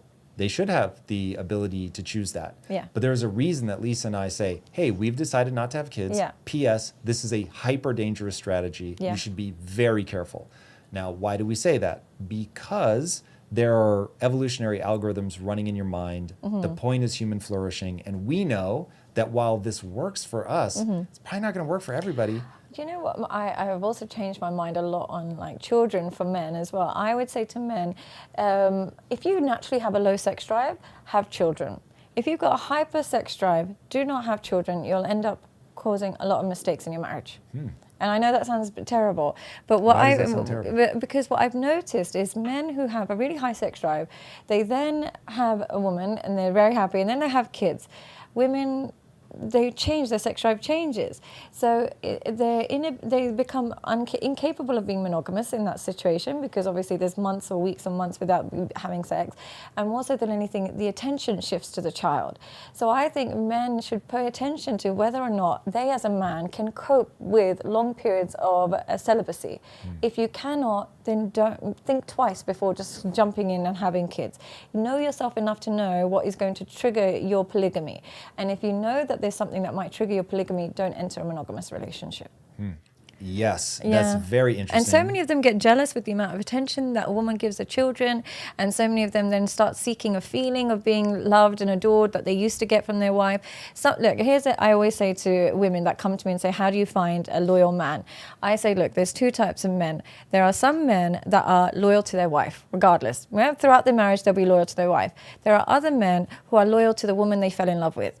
If she stays exactly like that woman, they will be loyal, and my husband falls into this category, they will be loyal to her forever. So as long as she doesn't change anything, she still looks after herself, she still gives him a lot of attention, she's still, available, all of those things, she's still affectionate, they will be loyal to that woman until they die.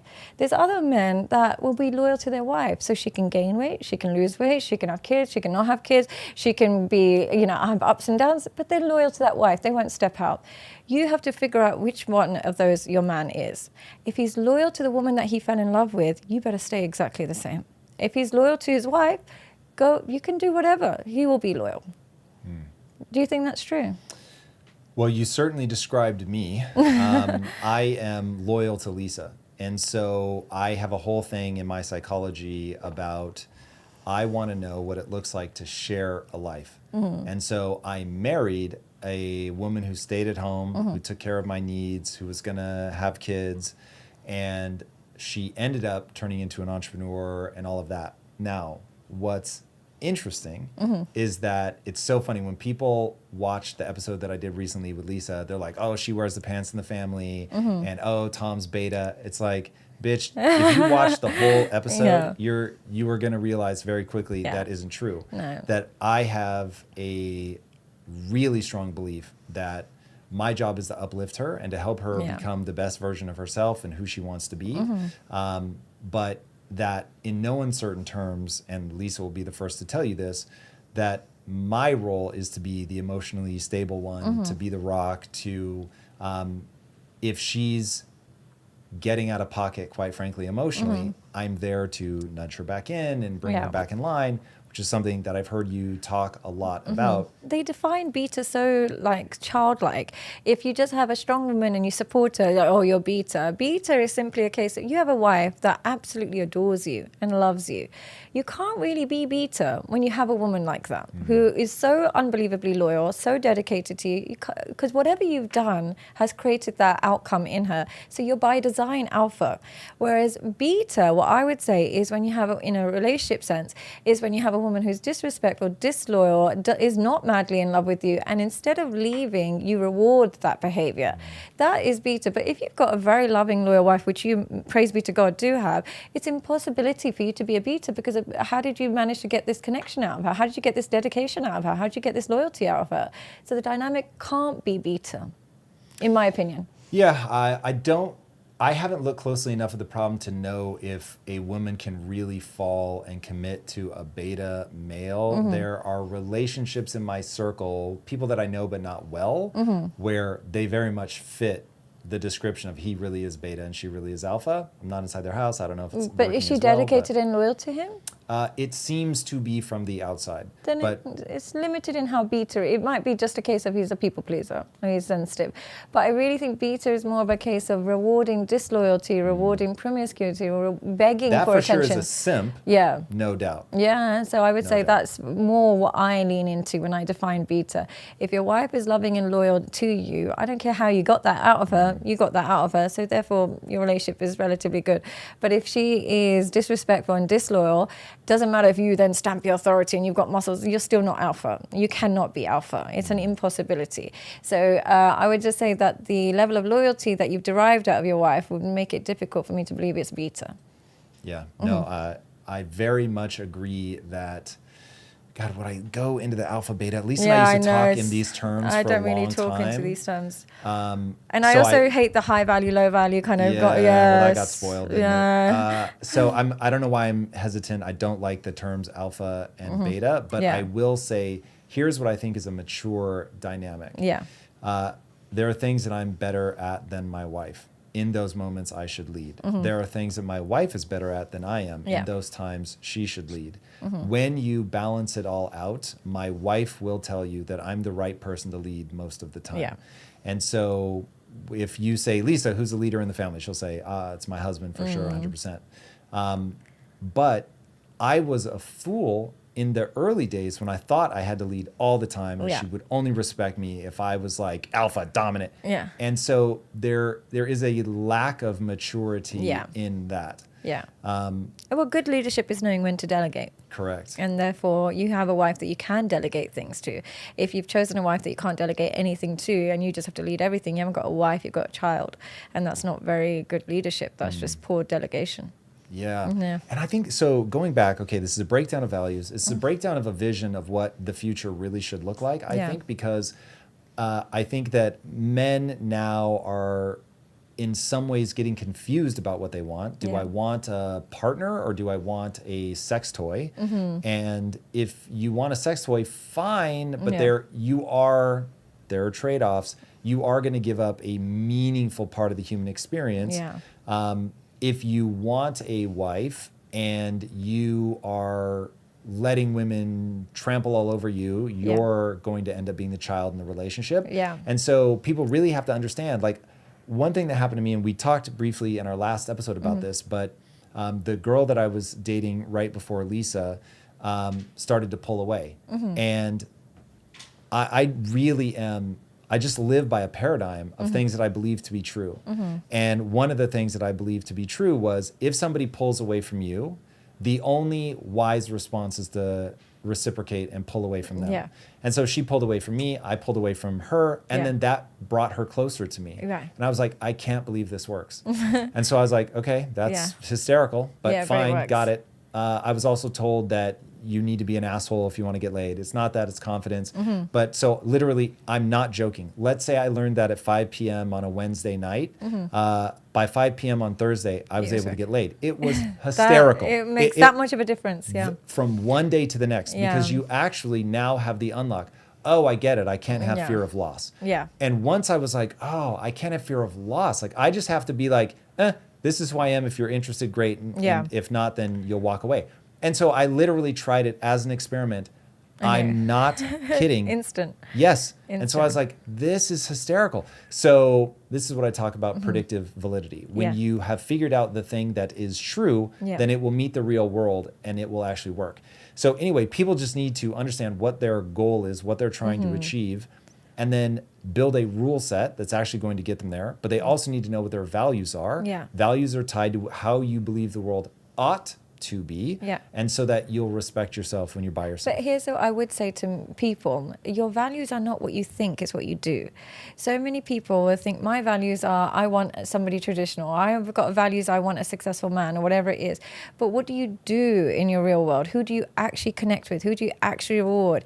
Don't base your values on what you think is going on. What do you actually do? Now, if your values are that you reward men who pull away from you, you're always chasing after men, or you're always going for the guy that's super attractive and got lots of girls but then doesn't give you attention, you have to be honest with yourself. Is what do I actually value? Well, I don't value commitment and responsibility from men. I'm actually valuing this. Where people get wrong is they edit their values mentally but not actually in terms of behavior. So mentally they'll say they've got all these great values. If you speak to everybody, they'll say I want this, that and the other, and they say it well. But try and derive your values as almost do an inventory of your actual behaviors and who you've been rewarding in your past, who have you fallen in love with, what are your patterns, who have you rejected, and that shows you what your values actually are, not what you think they are. Don't airbrush your values just to sound like you're looking for someone great. Who are you actually rewarding? And if you do an inventory of your past relationships and you realize that I've always said no to guys that are actually very kind. I've always been very attached to men that are toxic and, unavailable. I kind of always attached to men who are following a bunch of bikini girls online. And so your values are a bit like they're not consistent. That your values are you're looking for somebody who deprives you of the commitment and connection. Now that you know your value, you can either change it or accept it. But don't delude yourself into thinking you've got the right values when you're in the dating pool, because that will have you confused, because you'll think you're doing nothing wrong and you just can't find the right guy. But it's not that you're doing nothing wrong and you can't find the right guy, it's because you're rewarding the wrong and then assuming you still want the right guy. Yeah, getting your values right. Getting your values. Look at your behaviors. They'll tell you your values. I can say I'm really healthy, but I never go to the gym and I don't eat healthy. That means I'm not. So what you're saying has to be in line with what you're doing for it to be a value. Yes. And if you live out of alignment, even with your stated values, you're going to lose respect for yourself. That's where integrity and self-respect end up coming from. If you encounter somebody who doesn't want you and that breaks you and you can't bear to walk away, and now you're trying to convince, cajole, whatever, that only further makes you seem weak and horrible. I mean, it's just, that's it's such a spiral. Really, God, it's going to make you feel worse. And I'm so surprised the pharmaceutical industry hasn't invented a pill for self-esteem, because they have. It's called alcohol. Really? Yeah, of course. But does that give you self-esteem or confidence? It gives you confidence, but confidence is the thing that you want from self-esteem. I feel if you had high self-esteem and you were just anxious, you'd be like, self-esteem is meaningless. So it really is. Confidence is that byproduct. Because I feel like confidence can just mean your ability to do a task, but self-esteem is more your ability to understand what you deserve in life. Confidence is feeling good because you can do a task. Yeah. So it's like you're walking in and like, I'm going to be able to handle this. Yeah. That is a really awesome feeling. Yeah. And it's an intoxicating feeling on the other side for a woman who's like, oh, I like the way this feels. A person could be playful. They can hold that tension. But really, yes, there's a reason that alcohol has been a social lubricant for thousands of years. I think it's as old, if not older, than the Bible itself. It's like, older, I would imagine. And mentioned. Jesus drank. We turn water right into that wine. But I don't want to leave this idea of, okay, what is broken? Yeah. Who's to blame, in the sense of, if we can actually identify the issue, then we can back out of it. So I'm going to ask you the same question, but from an oblique angle here. Okay. So who's to blame if somebody's fat? The fat person or the food industry, microplastics, environment, culture, etc.? I would say, the porn industry is very much responsible for destroying the masculinity of men and making them unappealing. I would say the porn industry is very much dedicated its life to kind of hijacking children from a very young age and then turning them into addicts by the time they're teenagers, and then turns them into consumers of prostitution as adults. It kind of goes in that order. And so I believe that the porn industry is very much, highly responsible for it. But I also think it's a culture where we've replaced kind of, there seems to be nothing else left for people to feel part of a group anymore. There isn't any male groups the way there used to be. There isn't tribal experiences for men. So their only way to feel the kind of euphoria is now just limited to sex. I don't know if there's as many tribes or is there as many problem solving going on in society. I would imagine when life was more difficult, men would have to be problem solvers, and that kind of boost of ego that you get for every problem you solve is now replaced by technology. So the only boost that's left available is either food or pornography or just your basic primitive needs. So I think there is also a lack of just tribes in general, and problem solving. Life is just a bit too comfortable and easy for men and women, but I think it has a more detrimental effect on the psychology of a man when life is too easy and is too comfortable. That's very interesting and very insightful. I want to pin you down though. If somebody's fat, whose fault is it? Theirs. Yeah, I think you still have a choice, and your choices can be inhibited by your the original wounds of your trauma. It can be inhibited by the parents and the role models you've got. Some people are left with really, really bad start to life, so they believe their choices are limited, but doesn't mean their choices actually are limited. So you might have really terrible parents where they just feed you endless rubbish. They are really overweight, so they don't role model how to be effective. Your school dinners might be unhealthy. I understand all of that. So your choices do get more limited, but there's still a choice. It's limited and it's difficult, but there's still a choice. What would you say? So this is interesting. I've gone on such a journey with my thoughts on obesity that I have a feeling it mirrors some of the journey that you've been on but you may be at a midpoint. So here's the journey that I went on. So I grew up in a morbidly obese family, and I was able to escape that. And I was able to escape that by taking just unrelenting control of what I put in my mouth. And so I was like, oh, you can solve this problem. And I used to loop around a very simple idea. There were no obese people in Auschwitz. Now, I know how much that makes people angry, but I needed to run a thought exercise to find out, is this really a thing where some people just can't lose the weight? Or is this really, if you reduce your calories enough, that you will lose fat? Okay, so genetically, clearly, you had there was obesity in your family. Oh yes. So there is a predisposition. 100%. Right. Okay. So that's where I start, right? Hey, this is just a calorie problem. If you reduce your calories enough, you will lose weight. That is a true statement, and so it's very easy to stop there and say, oh, then you're to blame. I was able to do it, and you're to blame. Then I went into, okay, I really do understand that this is extremely hard for people for reasons that are out of their control. So for instance, 100 years ago, virtually nobody grew up fat. So something has happened now to make that a problem. So 100 years ago, virtually nobody would be addicted to pornography. It would just be it existed, but it would be so hard to get a hold of that you're not going to be obese. Calories used to be hard to come by. Food was not engineered by the most brilliant scientists in the world to be literally perfect for triggering you to overeat. They weren't as cheap. And so we really have done things, including just arranging our metabolism by there being microplastics in the food being made from horrendous ingredients, disrupting the microbiome. I mean, just on and on and on. And so as I went through this journey, at first I was like, hey, just eat less. Like, I love you. No, there's no moral judgment, but you really can do this. Then I went to, like maybe people really are stuck and they're just in a terrible system. And now I'm at, you are in a terrible system. You are in a problem, not of your own making, because this would have started when you were a kid and all that, but only you can get you out of this problem. And so that's the message that I want guys to hear. Hey, you're in a bad situation. Absolutely. I don't think it was because of your, like, you didn't start the cultural momentum that has led us to this moment. And everything you've detailed, I think, is all accurate. But no one person is to blame for any of that. But they're the only ones that can solve the problem for them. Exactly. And so then it starts to get very interesting in terms of how you look at the world and where all of this goes. So, okay, you circle around porn a lot. A lot. So what is it about porn? Is it shaping the brain at a young age and then that has knock-on effects? What is it about porn? It's destroying the selection process of men.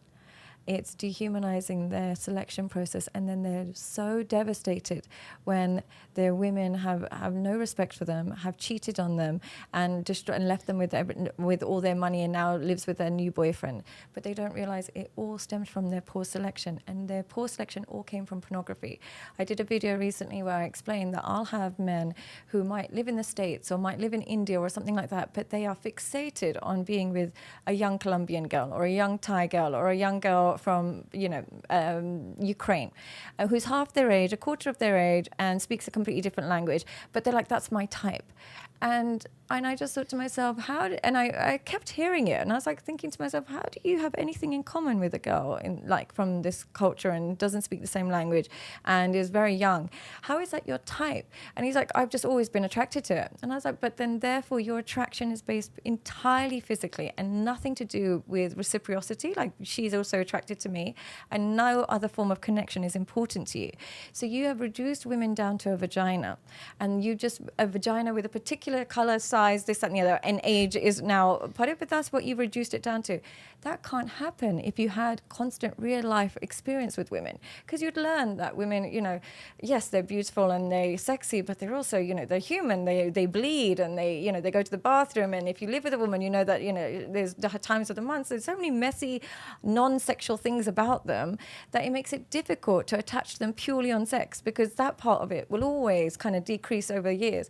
But the fact that they can select purely on that means something has hijacked their preferences, and that's why I think it all boils down to selection. So they will come to me and they'll say, please, I want you to speak to my ex-wife. She's such a gold digger, just like the girls you described. And I was like, okay, tell me a little bit about her. Oh, I met her, she used to be a webcam girl, and we fell in love. And I met her, and she, I left my wife and kids, and then I gave her everything, and then she's so ungrateful. And I said, no, she knows an idiot when she sees one. And she did the exact right thing. I would high five her. If she's found someone dumb enough to leave his wife and kids because you showed a bit of nipple and you're half his age, you deserve everything that comes to you, because the stupidity will get you nowhere in the long run. You got no sympathy from me. Whereas if it was I chose a really good woman, we grew up together, then things that happen and it turned out to go wrong, there's a different level of empathy I have for you, because you went in with the right intentions. But in this case, you didn't go in with the right intentions. I can't reward bad intentions with sympathy. So I digress, but essentially what I would say is it's caused them to completely annihilate good selection when it comes to selecting a partner, and therefore the family unit is now breaking down. Going back to the selection process and what pornography is doing to it, are you saying that it is a stimuli that is coming to somebody as their brain is developing? It creates a not to get too fancy here, but a hyper dopaminergic feedback loop where they're now associating all of their female-focused pleasure around the sexual aspect of a woman. Exactly. They have only one definition of intimacy left, which is sexual. They don't understand that there's pleasure associated with having a woman that's going to be there when you're in hospital ready with some grapes, or there's a woman that's going to be home to watch Judge Judy before bed. They're replacing that form of intimacy with only one definition of intimacy: who arouses me the best, who stimulates me the most. They don't actually, their arousal comes purely from one form of intimacy, and they ignore the importance of emotional, intellectual, and spiritual intimacy entirely. And I understand why, because what the porn does is just kind of get their senses in a chokehold. So it's difficult to imagine how nice it is to have a wife that you can walk to the shops with and you have nice conversations on the way back, when you think, I can have this beautiful, supermodel talk to me in any language and take her clothes off. They're like, oh, it's an obvious thing. But to worship vagina over intimacy just seems like, how can we respect men in this generation if this is what they're doing and this is what they're paying for? And they'll deny it. Every single one of them are like, we don't do that, we don't do that. Then why are there billions and billions of streams of pornography? Why is every OnlyFans creator makes more money than most women on this planet? I can say this in a very privileged position. I'm a content creator. No man is ever messaging me saying, here's $10,000, thank you so much, you've helped me. But if I had pictures of my feet online, I would get that all day, every day. So let's just take away the pretense that doesn't happen. It does happen. How do we get rid of it rather than pretending it doesn't exist? Yeah. Wow. Okay. I feel like I'm angry today. Am I giving angry vibes? You're not giving angry vibes at all. I'm sorry. But what I did right as I'm taking notes here is you're getting jaded. I am. And so it's very accurate interesting. word. And you've probably seen a complete change from last time you spoke to me. One way I make sure my business is moving in the right direction is to ensure we are constantly becoming more efficient. And that is why I recommend you check out NetSuite by Oracle. NetSuite is the #1 cloud financial system, bringing accounting, financial management, inventory, HR, all of it into one platform and one source of truth. With NetSuite, you reduce IT costs and cut the cost of maintaining multiple systems, because you improve efficiency by bringing all your major business processes into one platform, slashing manual tasks and errors that are massively inefficient. So check out NetSuite and see how you can cut costs and boost performance at the same time, like the 37,000 companies that have already made the switch. By popular demand, NetSuite has extended its one-of-a-kind, flexible financing program for a few more weeks. Head to netsuite.com/theory. Again, that's netsuite.com/theory. Head to netsuite.com/theory.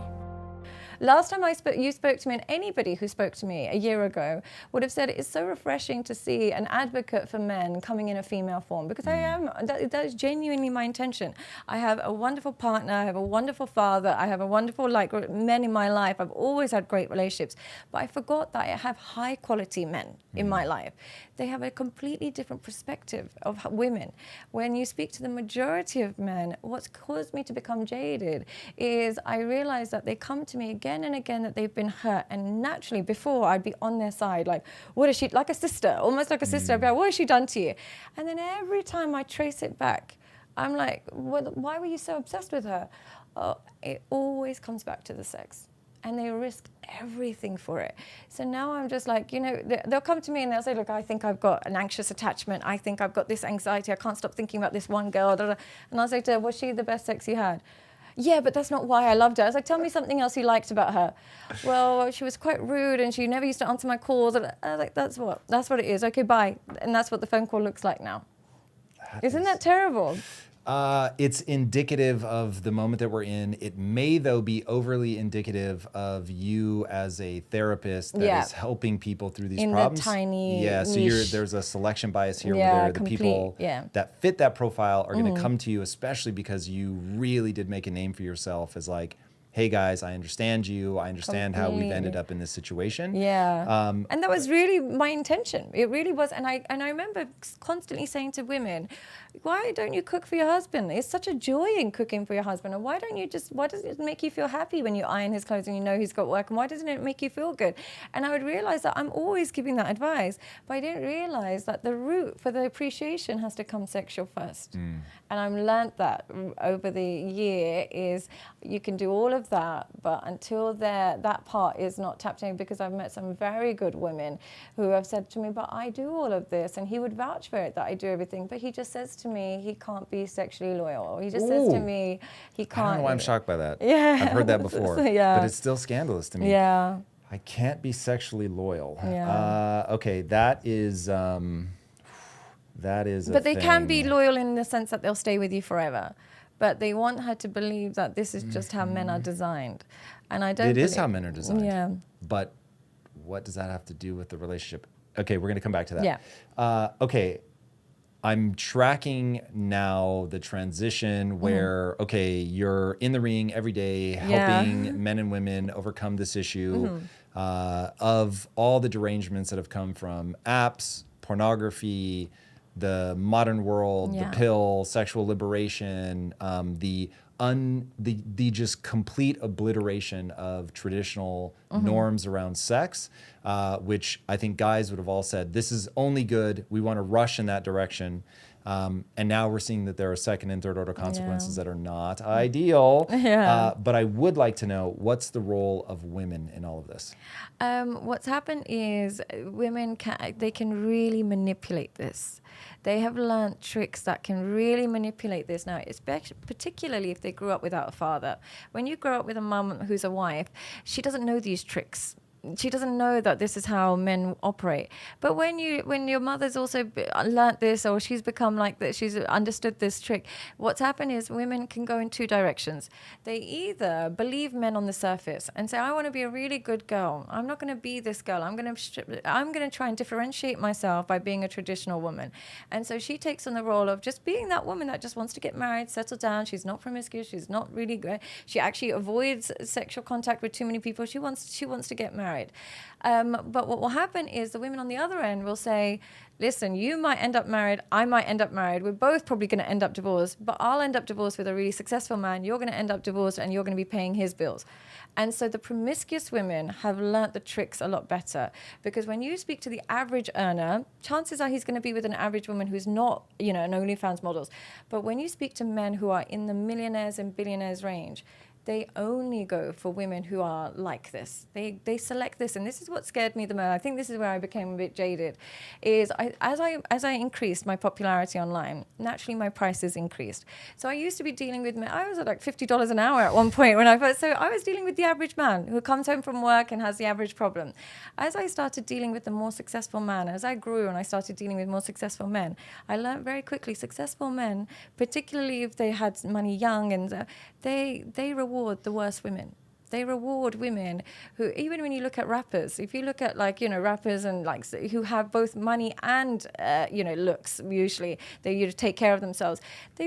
Drake has a baby with a porn star. They'll be married to dancers and strippers. So you learn that if you want the top range of men, they don't look at any of those qualities because they can outsource that. They can outsource somebody to cook for them. They can outsource somebody to iron to them. And one thing I learned from working with very successful men is they said to me, a lot of the time they said to me, well, I don't care if she can't speak English. When I come home from a busy day and I've been working all day, all I care about is she's young and hot and she has sex.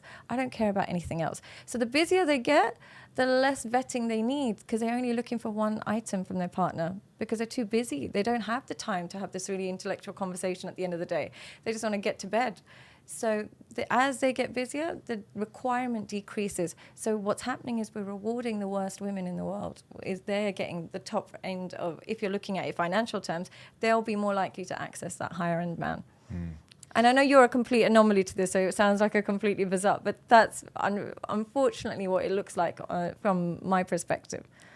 Yeah, that's, I mean, this is a very intractable, it's not intractable, we will find our way out of this, and I think it's going to start happening over the next 3 years, but I feel like you actually are on to a thing that's real.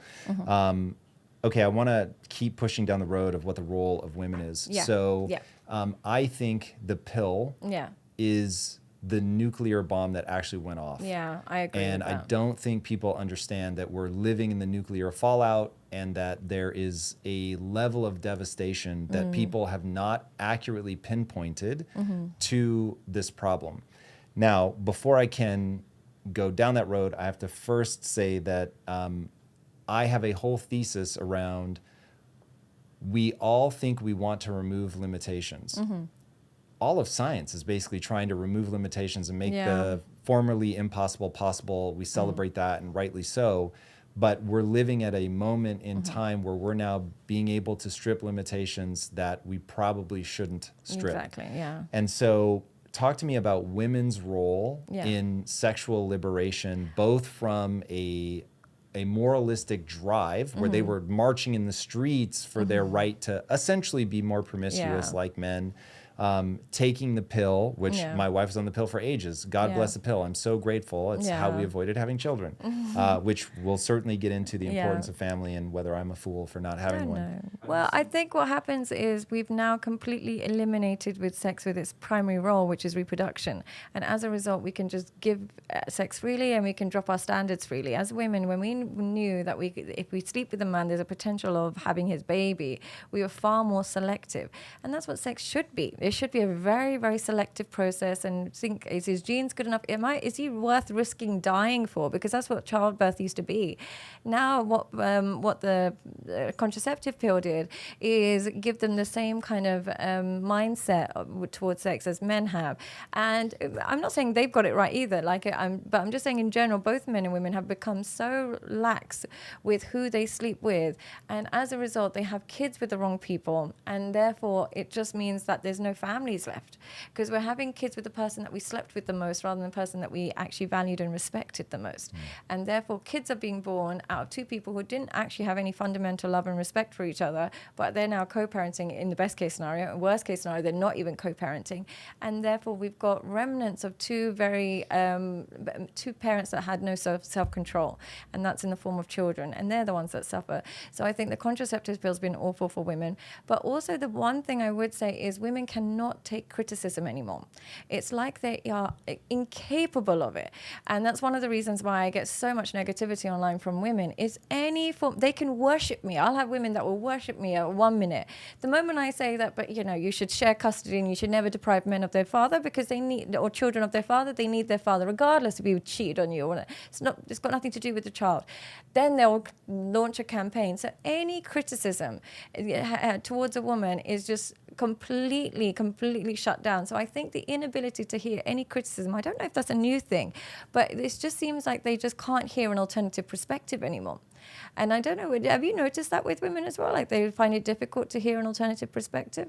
I have noticed that the internet likes to argue. Yeah. And when I approach the internet as a fight, it makes sense. When I approach the internet as a place that will welcome new ideas that are designed to improve their life, it's very confusing. Oh yeah, you have to have that mentality with it then. Yeah, so I have a feeling that just being on social media, you're going to get that. But there is an amplitude of reaction to you that I find very surprising. Yeah. And this goes back to a core belief that I have, which is I will take a good idea from wherever it comes. Yeah. I will inevitably see in the comments here, and then people for a while after the interview will follow me in lives on Instagram, things like that. Like, oh my God, like you don't even know her qualifications. They're not legitimate. I want to be very clear. I've looked into your background and know exactly what they are. Yeah. If you had no qualifications, had never even taken a class in psychology, I wouldn't care. I just want to know, is there predictive validity to the things that you say? Meaning, if I adopt your belief system, am I able to predict more of the world or less of the world? If more, idea is good. If less, idea is bad. It's just not near ground truth. Yeah. So I'm a big proponent of taking in ideas. So I wouldn't say that I've noticed that women can't take criticism anymore. I will just say that women have now entered the fray of fighting online. Yeah. And because they're highly verbal, it's going to be a pretty wicked fight. And they really, really pretend that they're girls.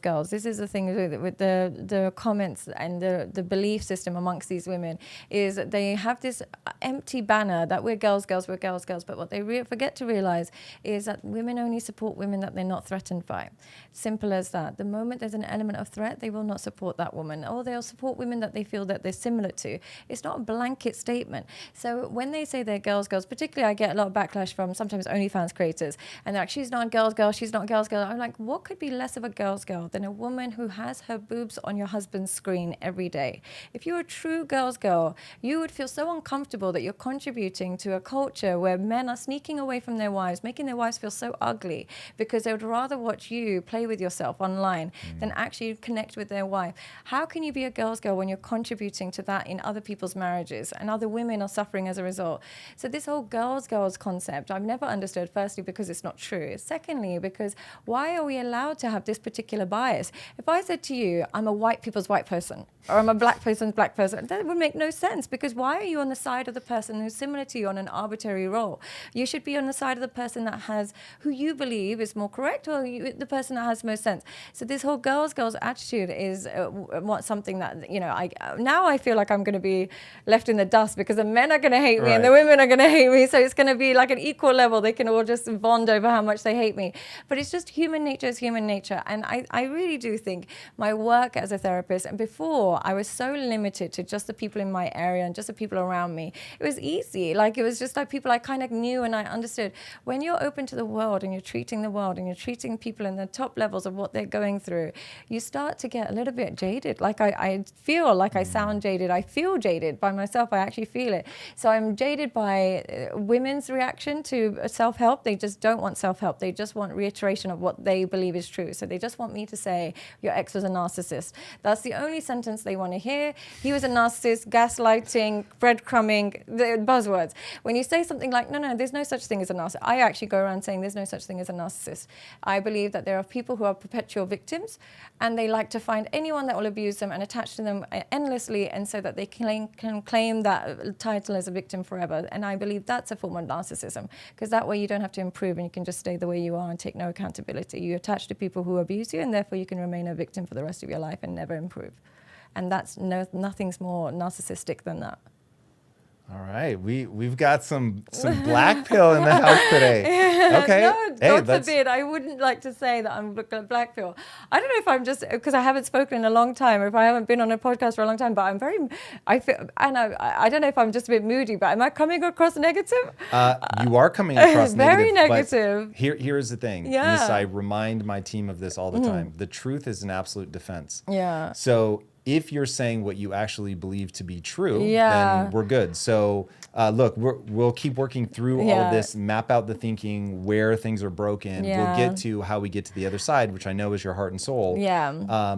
But I think it is important to confront where we are culturally. Yeah. And I really believe right now people can feel something is broken. Yeah. And for us to navigate the path forward, we have to be honest about where we are. Now, if anything that you've said today isn't true, then you're going to want to update your beliefs so that there's more predictive validity to the things that you're saying. So far, I don't detect any obvious landmines, other than it will be very important for us to walk through the way out, right? Yeah. Because from where I'm sitting anyway, there is a way out. There is a way to navigate this moment. There is a way to bring culture back around. But you know, as somebody like you who's not religious or not really like, you know, wouldn't say you're got any beliefs like, you know, traditional in that way, what makes you want to lean into, or do you want to lean into a more traditional lifestyle, or like, do you think culture should shift more traditional? I think people should do whatever they have to do in order to achieve human flourishing. And at some times that is to progress, and at other times it is to hold tight to what's already working. Yeah. So I'm not religious, but what I believe about religion is that religion is a set of ideas that have proven over a very long period of time to make people's lives better en masse. And by tying it to a sense of God, something bigger than you, somebody that loves you, forgives your sins, all that kind of stuff, that is the way to make those ideas spread through the medium of religion to people of all intellectual capacities. Right. And so whether you are struggling intellectually or you are the smartest person in the world, like religion is going to work for people across that entire bandwidth. Yeah. So that's why I think religion has withstood the test of time. Yeah. For sure. Yeah. So you said in our last interview, you're like, in some ways I can't remember if you said very more religious or more Muslim than me. And the reason that I sound like that is because I am obsessed with one thing and one thing only, and that is efficacy. Right. Does it work? Okay, work towards what? For me, my North Star is human flourishing. So certainly my own and others. So I just want to know what's true. So when I look out at the world and people younger than me, I see a lot of pain. I see a broken system. I see a romance environment that reminds me of the food environment in America. That there's just all these things that are deranging it, including one of my favorite things in the world, capitalism. I think capitalism is amazing. Why do you think that? Because it is the way to increase human flourishing by way of increased productivity and increased freedom. So do you think that it can cause people to worship money just a bit like how... Yeah, of course. So look, there are no solutions. There are only trade-offs. So says my hero, Thomas Sowell. So I know nothing is perfect, certainly not capitalism. And it's, I think Winston Churchill said, capitalism is a terrible system. It's just the best terrible system that we have. Yeah, okay. And I think that's the right way to look at it. Like capitalism has pulled more people out of poverty than anything else in human history. It's created more freedom, more flourishing than any other system in the world. Don't get me going on my diatribe about authoritarian regimes and communism and socialism. That shit just kills literally millions, if not 100+ million people. It's absolute insanity, and I'm happy to take the Pepsi challenge from a historical perspective with anybody that feels different. So going back to, we are going to need to re-anchor our values. It needs to be around something that works, and the thing that works is going to be something that has withstood the test of time. So it's going to sound a little traditional, but that's only because we've swung so far in the opposite direction. But I would say that capitalism is the baseline of what's made society so mentally distraught. I would say the capitalist belief that, you know, make as much money as possible. Okay, with women, how do we make as much money as possible? Aesthetics is a great way to make loads of money. So why don't we, and IVF is another great way. So why don't we just tell, and pharmaceuticals, so why don't we just tell them to delay getting married, delay having kids, so they'll have to use loads of pharmaceuticals when it comes to that. Also, let's tell them that they're ugly from early. Let's let them know that they're as ugly as possible so that they'll go and buy every product and they'll do every surgery and they'll do everything like that. And that has to be a capitalist-driven society that pushes that mentality on women. Similarly with men, it's like we know that pornography and all these things are terrible for them. But what does capitalism do? It's like, let's get them addicted to their phones. How do we get them addicted to their phones? Let's put games on there. Let's start with games on there. Then let's just put pop-ups of beautiful girls that they just have to happen to click on when they're 8, 9 years old. Then by the time they're 17, 18, they'll be hooked on it. They've got credit cards by then, and we got them. So the baseline behind the moral failure of society, I would say, is linked to capitalism. Okay, we're going to go down the road here. I'm going to set my pen down. Okay, so again, it's the best of the worst systems because there's no question that it will derange in a couple ways. One, that all power law distributions tell you that a very small number of people are going to make all the gains, because money really is a game that you can win and lose. Yeah. And so in any game where you can win and lose, you're going to have people that are better at it than others, and they're going to collect all the resources, and you're going to get a very terrifying thing that happens, which is the divide between the haves and the have-nots. Yeah. And there is, I don't know if it's called a law, but this thing called the Gini coefficient. And when the Gini coefficient, meaning the ratio of poor to wealthy, when that divide gets too big, you will almost certainly have war, a revolution. Yeah. Blood is going to be shed is the punchline. And so you're going to redistribute. Unsustainable. Yeah. Yeah, it's unsustainable. You just, there will need to be a re-equalization of that playing field, otherwise just all bad. And so you get this sort of grand debt cycle. You can read Ray Dalio for a breakdown of that. It's probably outside the scope of this interview. But just know, everybody, that history moves in, it's not an exact circle, but man, is it close. There are things that make it just so predictable because the human mind works in a certain way, and therefore history and the future are going to rhyme. There's going to be a lot of similarities. Okay, so capitalism, deeply flawed system. So you morally flawed. I wouldn't say financially flawed. I would say morally, and which then has an impact on psychology. I think moral failure leads to psychological failure. Okay, well then let me ask, which is more morally flawed, capitalism or communism? Well, I would say, look, here's the thing. I don't know, and I like to make it very clear when I don't know something. I don't know enough about communism, but as a mentality, knowing that there's some level of distribution of wealth, I just think is a healthier mentality than one where it's like every man for themselves. What I find really difficult about capitalism is the idea that there is no society left. It's just every man for themselves. The 1% are the 1%. The others can just rot in hell, and that's how the mentality that is cultured in capitalism. Communism I don't know enough about, but the mentality of equal distribution just seems like a better mentality to put into children or into your own mind. Yeah, there is a reason that people are drawn to communism. Yeah. So Thomas Sowell, who I mentioned earlier, anybody that follows me for my financial content will probably know who he is. He's an economist, just an absolutely Genius? Extraordinary thinker, absolutely. Okay. How about this? I wish I were half as smart as Thomas Sowell. I'm just amazing. absolutely brilliant man. Yeah.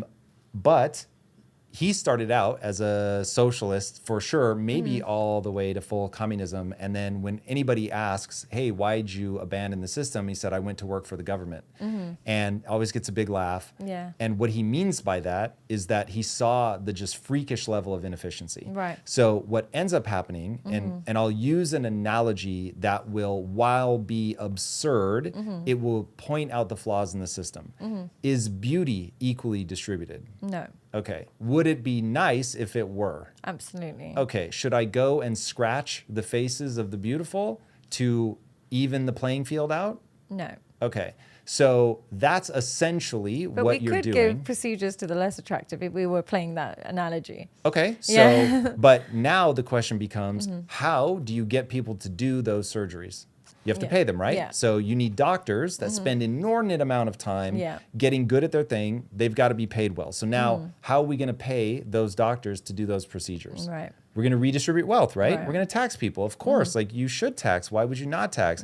Tom, this is why you have to redistribute wealth from the crazy 1%ers like Elon Musk who just have this unimaginable amount of wealth. Yeah. Come on, let's get it down to these people. I don't know if we want to spend it on beauty, but sure, as a No, thought yeah. exercise, let's do it. Okay, cool. So now we're going to take money from that person and say, hey, even though you've shown that you are one of the greatest capital allocators on planet Earth, that nobody living right now is better than Elon Musk, Jeff Bezos at giving the world something they want so badly that people shovel money into their bank account. Let's remember, they didn't steal money. Yeah. They created a thing, Amazon, Yeah. Tesla, whatever, that people want so badly that they're willing to either invest their money in their company or buy their products, whatever. And these guys amass money by doing a thing that people wanted them to do. Yeah. And so now we're going to say, hey, bozo, you don't know what to do with your money, so why don't you give me a huge portion of your money and let me decide to distribute it and make all of those decisions. But my question, if I was to give an analogy, my analogy would be, let's say we take a tribe of monkeys,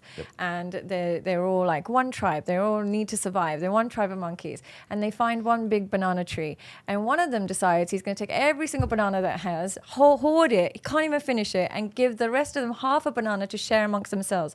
Would that tribe survive? And it's really what we would do is look at that monkey that's hoarding those millions of bananas, not giving any of it to anybody else. And, you know, we would have probably studied that monkey in a lab and think, how did you become such a psychopath? Do you know what happens to that monkey in real life? They're on the cover of Forbes. No. You're making a mistake. So the monkey, that kind of monkey that rules through tyrannical force, that is inequitable in what they give to people, will get destroyed. They will literally tear him limb from limb. What if that monkey convinced them that, listen, you're going to want me to have this because you're going to, that one piece I'm going to give you is so valuable. What if they did it in an ethical way? What country does that describe? Ooh, you said ethical. I'm going to set that aside for a second. I wouldn't say it describes a country. I would describe it as a person. It describes North Korea. So we'll start there. So North Korea. By the way, can I preface this that I'm not very versed in this area? No, I love this. Push back. So, I mean, one, you'll either help me find the edge of my own thinking, and I will update and be the wiser for it. God willing. Or hopefully the audience will at least enjoy the journey. So let's go back to the monkey, just to take one piece at a time. Any monkey that rules by force ends up getting destroyed by a couple people lower down in the hierarchy, and you realize that to build a stable monkey troop, you have to have a coalition. So you can rule by force, but it's usually going to be a very short tenure. You're way better off doing favors for people, making sure that your troop is well taken care of. What if he didn't rule by force? What if he said, look, you guys take the leaves off the tree. I promise you're going to like the leaves, right? I'm going to take all the bananas. You guys just eat the leaves for a little while. You'll be fine. Don't worry about it. You'll be fine. And they're like, oh, okay, how do we invest in you so that you can carry on? You guys just have to make a shield around me so that nobody else can touch my bananas. You think you're describing America or the West, but you're describing North Korea. No, I think I'm describing Jeff Bezos, and I think I'm describing Elon Musk. I think I'm describing the people that have, I don't know what kind of mindset it takes to have a desire to allocate or to collect so much money that you physically can't complete in any of your lifetimes when you know there's people starving. I know that sounds very like woo-woo, but there are human beings starving. Now, when we put power and status and capitalism, because I created the iPhone, so therefore I have the right to have 1 billion times more money than you. I'm telling you as a woman that makes more money than I should. I'm not a millionaire by any standard, but I still think, relatively you're speaking to people. That's essentially what you're doing. I would say that genuinely it's not humanly possible to work hard enough in your lifetime to earn 1 billion, because you can't, one person is not capable of that. There's not that level of hard work associated. It's not possible to work hard enough to have 1 billion. It's just you have to work smart enough to find something people want enough and then exploit their desires. Nobody knew they needed an iPhone until, so we were told we needed it. Then we didn't know that we needed to change it in our adapters and our cable wires until they changed it. Then we didn't know we needed updates until they changed it. They tell us what we want and then pretend we're the ones that are dying for this updates and we're dying for the iPhone. You've just got us hooked. I don't think they created anything the world was dying to have.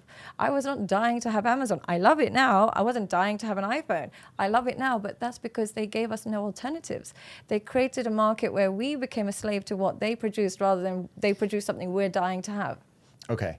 I think there is a flaw in your logic.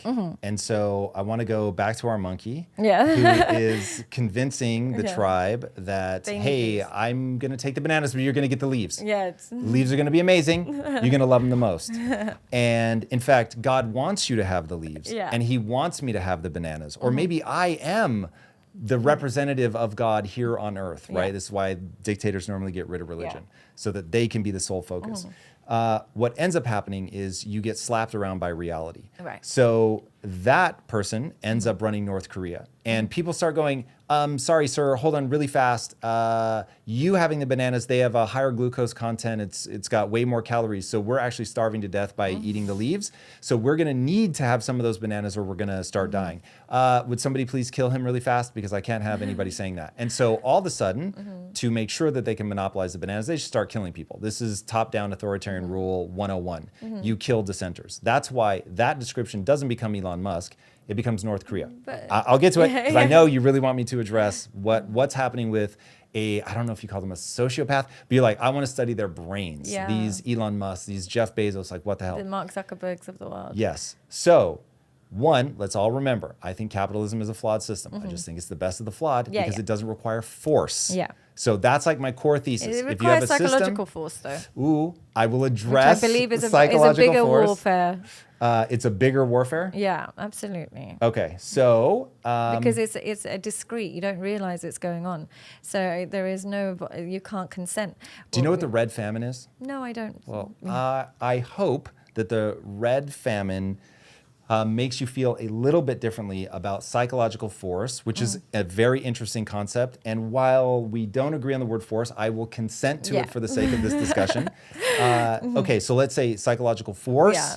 You really are being manipulated and bent into doing these things. Okay, so we have one system that leverages that. Yeah. And then we have Russia in the 1920s. Yeah. And Russia in the 1920s decided, hey, we just had the Bolshevik Revolution. We are going to give power back to the people. And we are going to make sure that none of these farmers are holding more than they should. Yeah. And so they end up calling basically successful farmers were known as kulaks. And so they're like, these kulaks think they're better than you. This is class warfare. They've grown up rich and they're just taking advantage of you. They're exploiting you. And so people were turning them in left, right, and center. And so they literally go and kill all the kulaks. They take all their stuff, all their food, all their equipment, everything. And you could get labeled a kulak just for having like 2 horses. I mean, it did not take a lot. But okay, if you were a more effective farmer, which is why you had a better yield, more horses, you got killed. And so now all of a sudden what happens is the red famine. You just killed your best farmers. Guess what happens to everybody else? They can't produce enough. Right. So guess what happens? Everyone starves to death. Right. And so in the red famine, you had parents eating their own children. So I'm saying, hey, everybody, communism has been tried over and over and over. The bad news is that there is an element to the human animal, which is this extreme resentment. And people have said of communists, I think it's a pretty interesting take, that it isn't so much that they love the poor, it's that they absolutely despise the rich.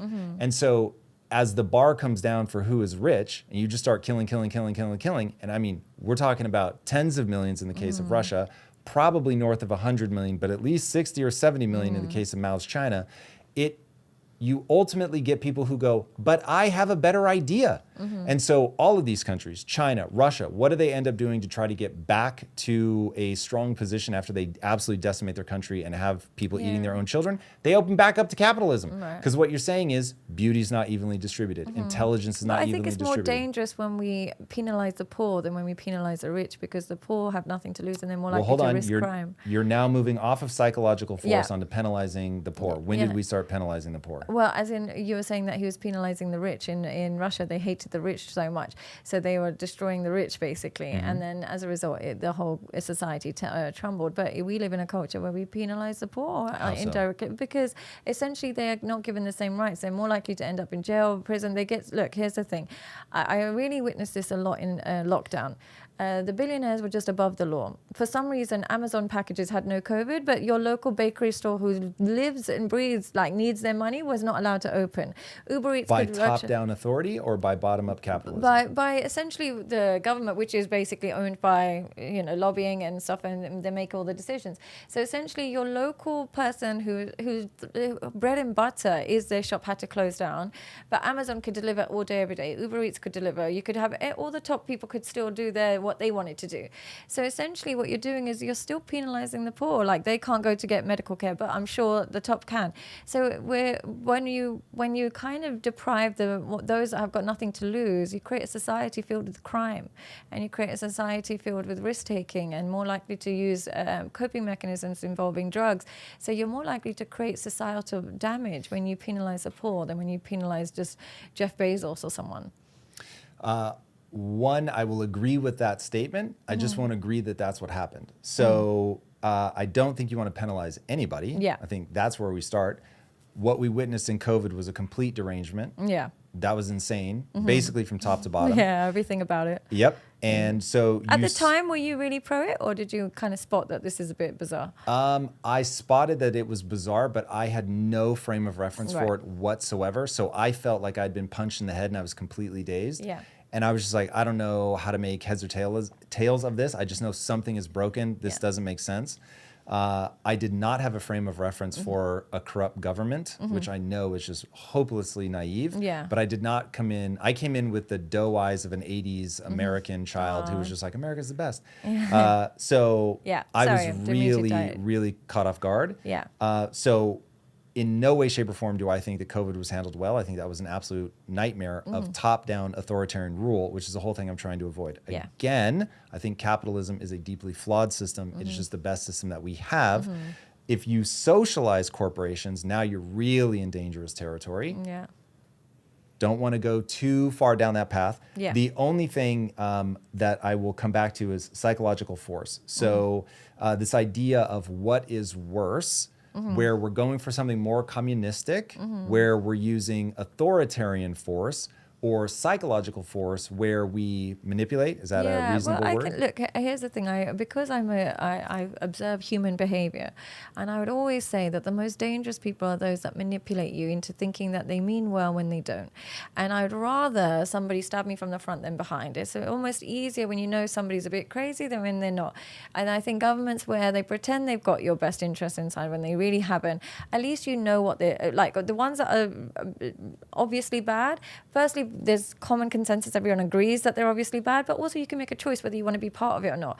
But when they slowly manipulate you into thinking that they've got your back, I think that takes away the freedom of choice. You don't realize what you're actually doing. So I think the lack of you can't make an informed judgment with a government that creeps their intentions into your food or into your drugs or into your pharmaceuticals. You can't make informed decisions with that. Whereas one that says, oh, you say this, I'm going to cut your hands off. It's like, oh God, I don't want to be a part of that. I'm going to leave. But one that's like, no, you could do that, and then bam, you're in jail. That I don't. For me, I'd rather just know what it is. With people, with governments, with humans, with food, with everything. Just tell me what it is, and then I can make an informed judgment, good or bad. At least I know what I'm doing. Okay, so I will agree with you that I don't want a government being secretive, hiding things, manipulating, which they do, and I would be hard-pressed to believe that there's any government that doesn't do that. I just want to live somewhere where they can't cut my hands off. Okay. That's sort of my I'd rather freedom. live somewhere where they might cut my hands off as long as I just don't do the wrong thing, rather than I don't even know what the right or wrong thing is because they just make up the rules on the spot. That is fair. Yeah. Predictability. Follow the rules. You know what you're doing. You know when to leave. You know what you can and can't do. But the whole oh, this person's above the law and this is below the law. And you find out when your parents pass away that they've got taxes on your inheritance and this. Let's just keep it real. I cut my hands off. I'd rather that than you don't tell me anything and then last minute I get shoved in the dark. So I don't want But to each their own. So not defending either of those systems, but thinking from first principles, I'll say anything that maximizes human flourishing, obviously. I think the freedom is a huge part of that. I have a feeling you're coming at it from a UAE reference point. Which is where I live. Yep. Yeah. I'm coming at it from the position of when countries break authoritarian, they tend to not let you leave the country. And so it isn't as simple as, oh, well, I don't like it, so I'm going to leave. Anyway, we should probably put a pin in that. Getting back to what we were talking about in terms of beauty is not equally distributed. We know that we're not going to have even outcomes for people, but how does this all begin to derange people? And what do women have to own, but where do they lie in the responsibility chain? It's difficult for them. I think it's really difficult for them because they're so indoctrinated. Just like our men have been indoctrinated with pornography, women are indoctrinated with this idea of liberalism and freedom to the point where they've lost their own identity. They don't even know. They say now it's a trend, they'll say whether it's gender or whether it's sexual preferences. But the real thing that I've noticed with women is that they don't even know what their sexual preferences are anymore. They don't know if they're they're bisexual, if they're straight, if they're this, that, and the other. And even women are now using women as sexual objects. I know men and women in relationships, and the woman will go scout another woman to spice up their marriage. How have we got to a society where we're using other women as a tool to increase the novelty in your relationship, and then you can just throw her away the next day? And yet we're claiming that we are becoming liberal and we have got women's rights. There's nothing more degrading than using women as a device to pleasure your husband and then just throw her out the window the next day. Like, where is this coming from? So I think what's really hard for women is what they've told is good for them is actually the exact opposite.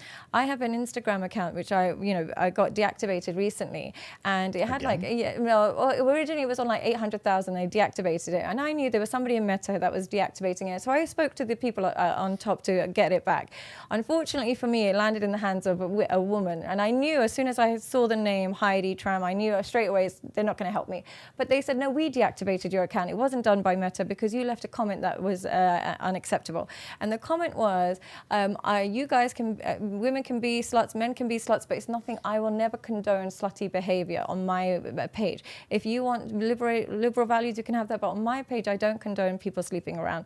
And they said that is insulting people's sexual preferences. So even if you try and have your own opinion when it comes to liberal sexual values, you're shut down by even people in Instagram and Meta.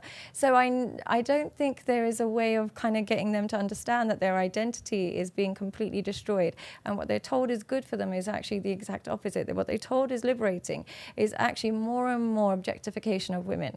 You're being told that it's liberating, go do whatever you want, no judgment, no judgment. But who are you benefiting? When we're telling women that you can be as sexually liberal as you want, the only person that benefits from that is creepy men. Men who have no desire to invest in you, who have no desire to marry you, have no desire to look after you, but because you've been indoctrinated into thinking it's liberating coming to his house at 3 a.m. and then leaving at 3:45 and not hearing from him the next day, you are now going into the real world with such low self-esteem but not knowing why. And they keep feeding into the liberal values that is actually destroying their self-worth, because liberal values, basically what liberal values means is hedonism. Just do whatever you want, just be whatever you want, whatever makes you happy. But we as human beings don't realize what makes you happy and what makes you respect yourself are not the same thing. It would make me very happy to eat whatever I want all day, every day, but it wouldn't actually help with my self-respect. Similarly, it would make you very happy to post whatever you want, do whatever you want, sleep with whoever you want in the moment. But you have to have a vision of how you see yourself in the future. And if you forget that vision, you will completely hammer at your own self-esteem. And then they're not, just like I said, men have been hijacked with pornography, women have been hijacked with liberal values. Women have been hijacked with liberal values. Okay, so why isn't it liberating? Because essentially everything that they're told is liberating is actually catering to the male preference. What we told that is liberating, the only thing that we actually got them to do is we got women to start working. But I actually love working and there's nothing wrong with it, but essentially it helps men. They don't no longer have to pay every bill. You now contribute to it. It helps companies as well. You get paid less than a man, but you still work just as hard. You get taxed, whatever it is. So it helps that. Or they might be told that you can sleep around and you don't have to have kids. You can just sleep around with as many men as you want and no one can judge you. Who does that benefit? What woman benefits from that? The only people that benefit are the men that are profiting from it. Even when you tell them that you can be, the shame of being a sex worker has disappeared, no problem, but who does it benefit? You now have to contort your existence to a male preference, because if you gain too much weight, you're no longer going to get as many subs, or if you lose too much weight, you won't get as many subs.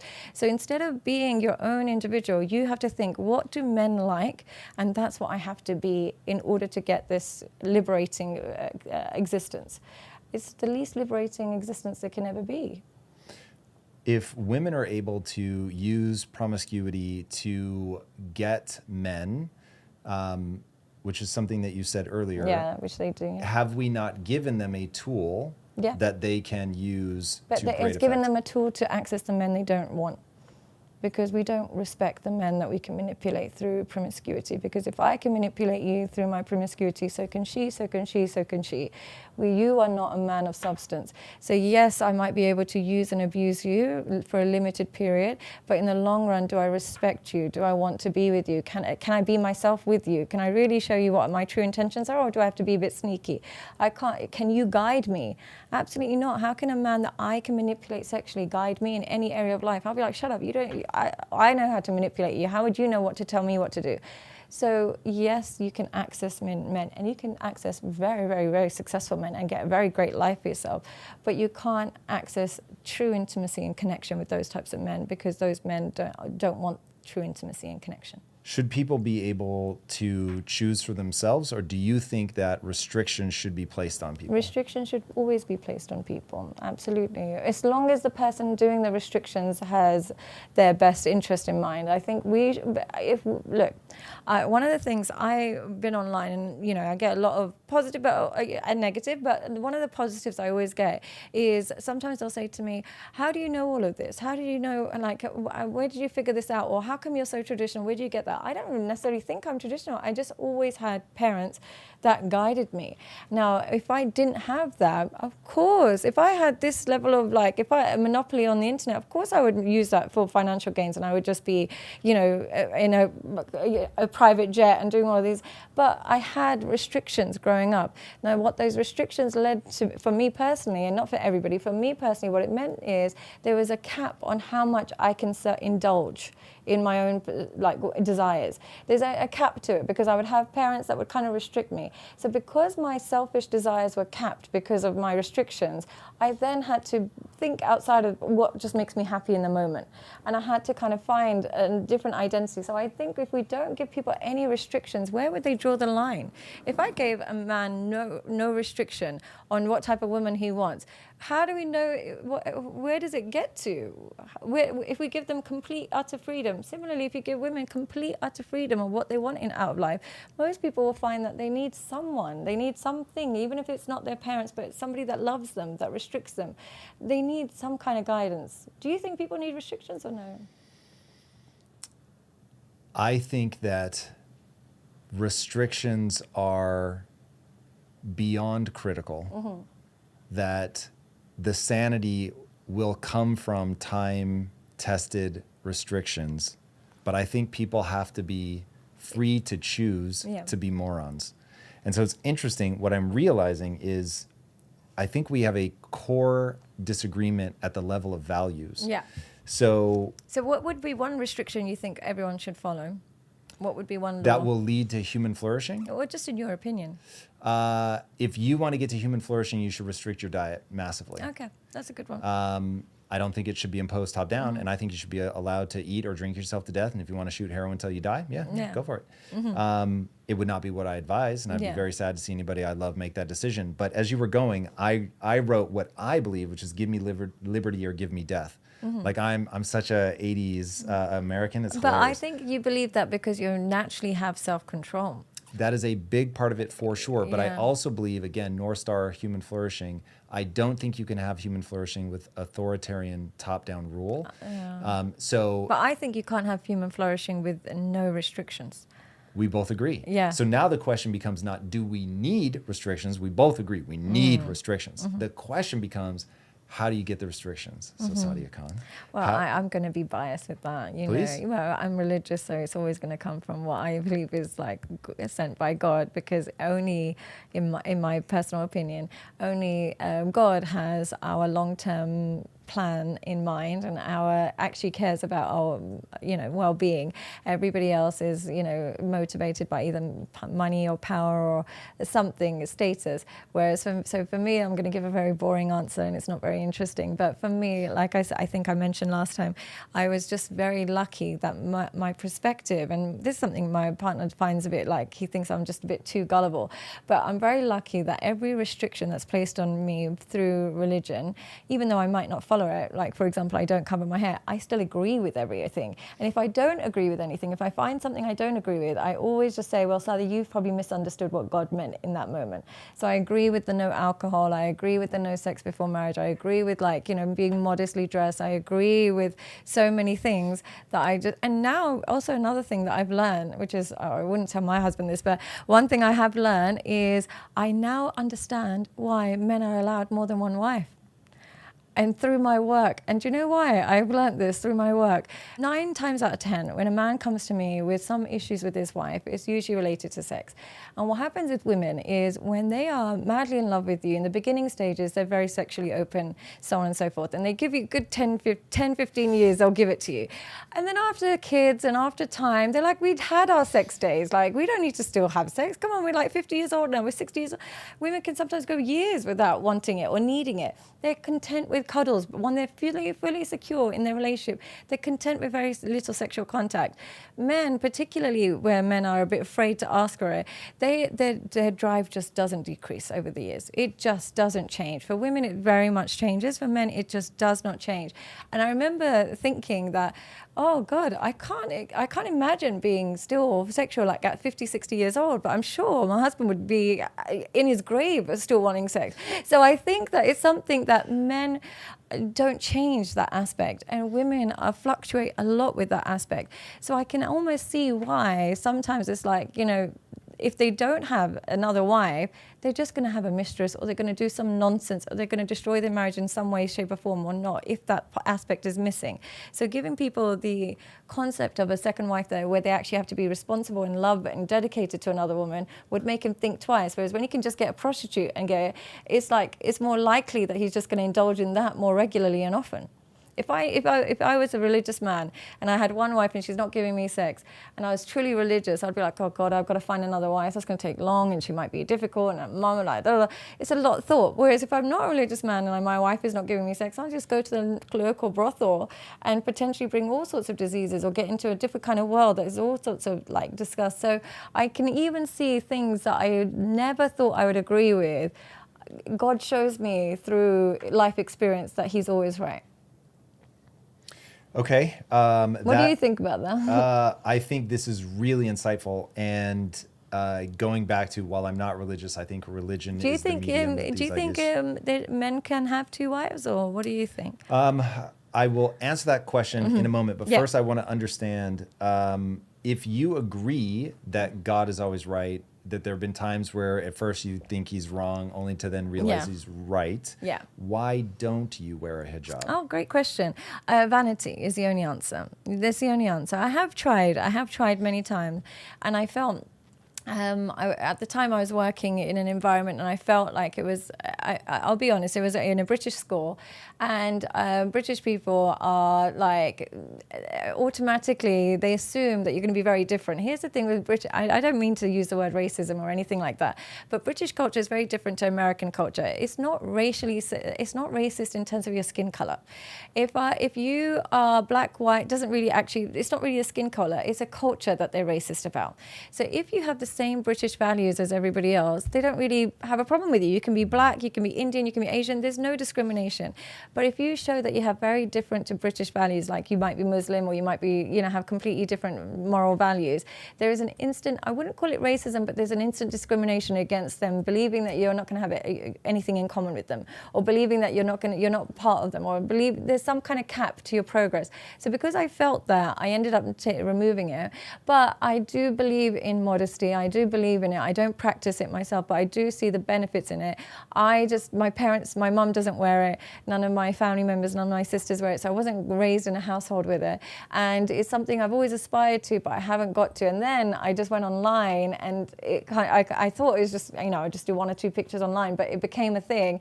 So now I almost feel a bit trapped, like, oh, how do I make a reversal if I was to go and wear the hijab? I don't know how that would pan out. It's even more pressure to how would I make that comeback if I was to do that. That's interesting. I don't know that I track what you're worried about. What are you worried the pushback will be? Pushback, just in general, the pushback in general, because when you do wear hijab, you do have to be mindful of other behaviors a bit better. It's a bit like when a police officer wears his uniform, you expect him to follow the law a bit better in general. Me, I can be nice as pie, but I've got a temper on me. I'm a bitch. I can be like, and it will never go. Yeah, that's something that just is ingrained. So it would be and this is me making excuses for not doing it, because I should just do it regardless of the excuses. But it would be me worried that I'm not going to do it justice. And then also just push back in general, I think I'm just a bit anxious about. And vanity, first and foremost, I would say vanity. Yeah, I was going to ask, do you think that the lesson God is trying to teach you with the hijab is how to get over your vanity? Yeah, absolutely, of course. And everything I preach about, like pornography and not being obsessed with women because of their looks and blah, blah. And and people have pointed this out, which is very true. I am a woman who takes care of her appearance, and I've definitely used my appearance to my advantage when it comes to men in my past, and where you get out of speeding tickets all the time, and you get lots of promotions with it. So I've definitely used it to my advantage, but at the same time I recognize if we strip men of that obsession with it, and we strip women of that obsession with it, perhaps we can create more intrinsic values. Okay, let's push this into its natural extreme. How do you feel about a burqa? I would say it's slightly more on the extreme side. I do feel like it's a little bit less necessary because it's not prescribed. It's not like you don't have to do the full, it's just a hijab. I do think it's a bit more extreme, only because I would say in cultures where everybody's wearing hijab, if you want to do that extra thing to kind of make yourself modest, I can understand. But in cultures like here, where it doesn't actually enhance modesty, but actually creates more distance than it does enhance modesty, I would say it doesn't serve the right purpose. Yeah. Why do you say it doesn't enhance modesty? Because it just it doesn't make the person seem more modest. It just makes them seem a bit like, well, other people would just kind of. The thing is, when you're fully covered, that's modest enough in a culture like this.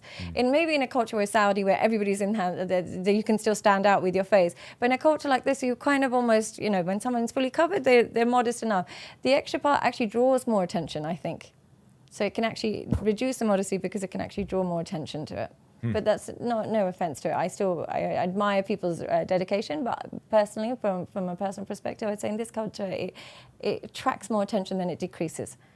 Yeah, this is an important thing for us in culture to get right. Okay, if we've swung too far, we're too promiscuous, we're shaping kids' minds with pornography way too early.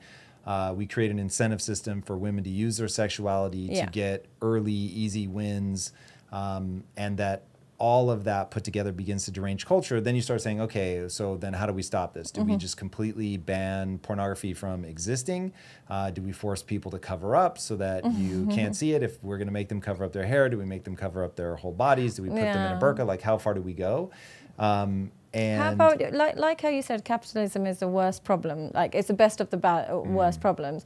I would say similarly, like there's so many problems associated. If we completely remove pornography and we make everybody really modest, you're probably going to enhance the idea of sexual assault. It's probably going to enhance some kind of, where they end up experimenting with each other if they can't access women and stuff. And it can cause a lot of problems in that response.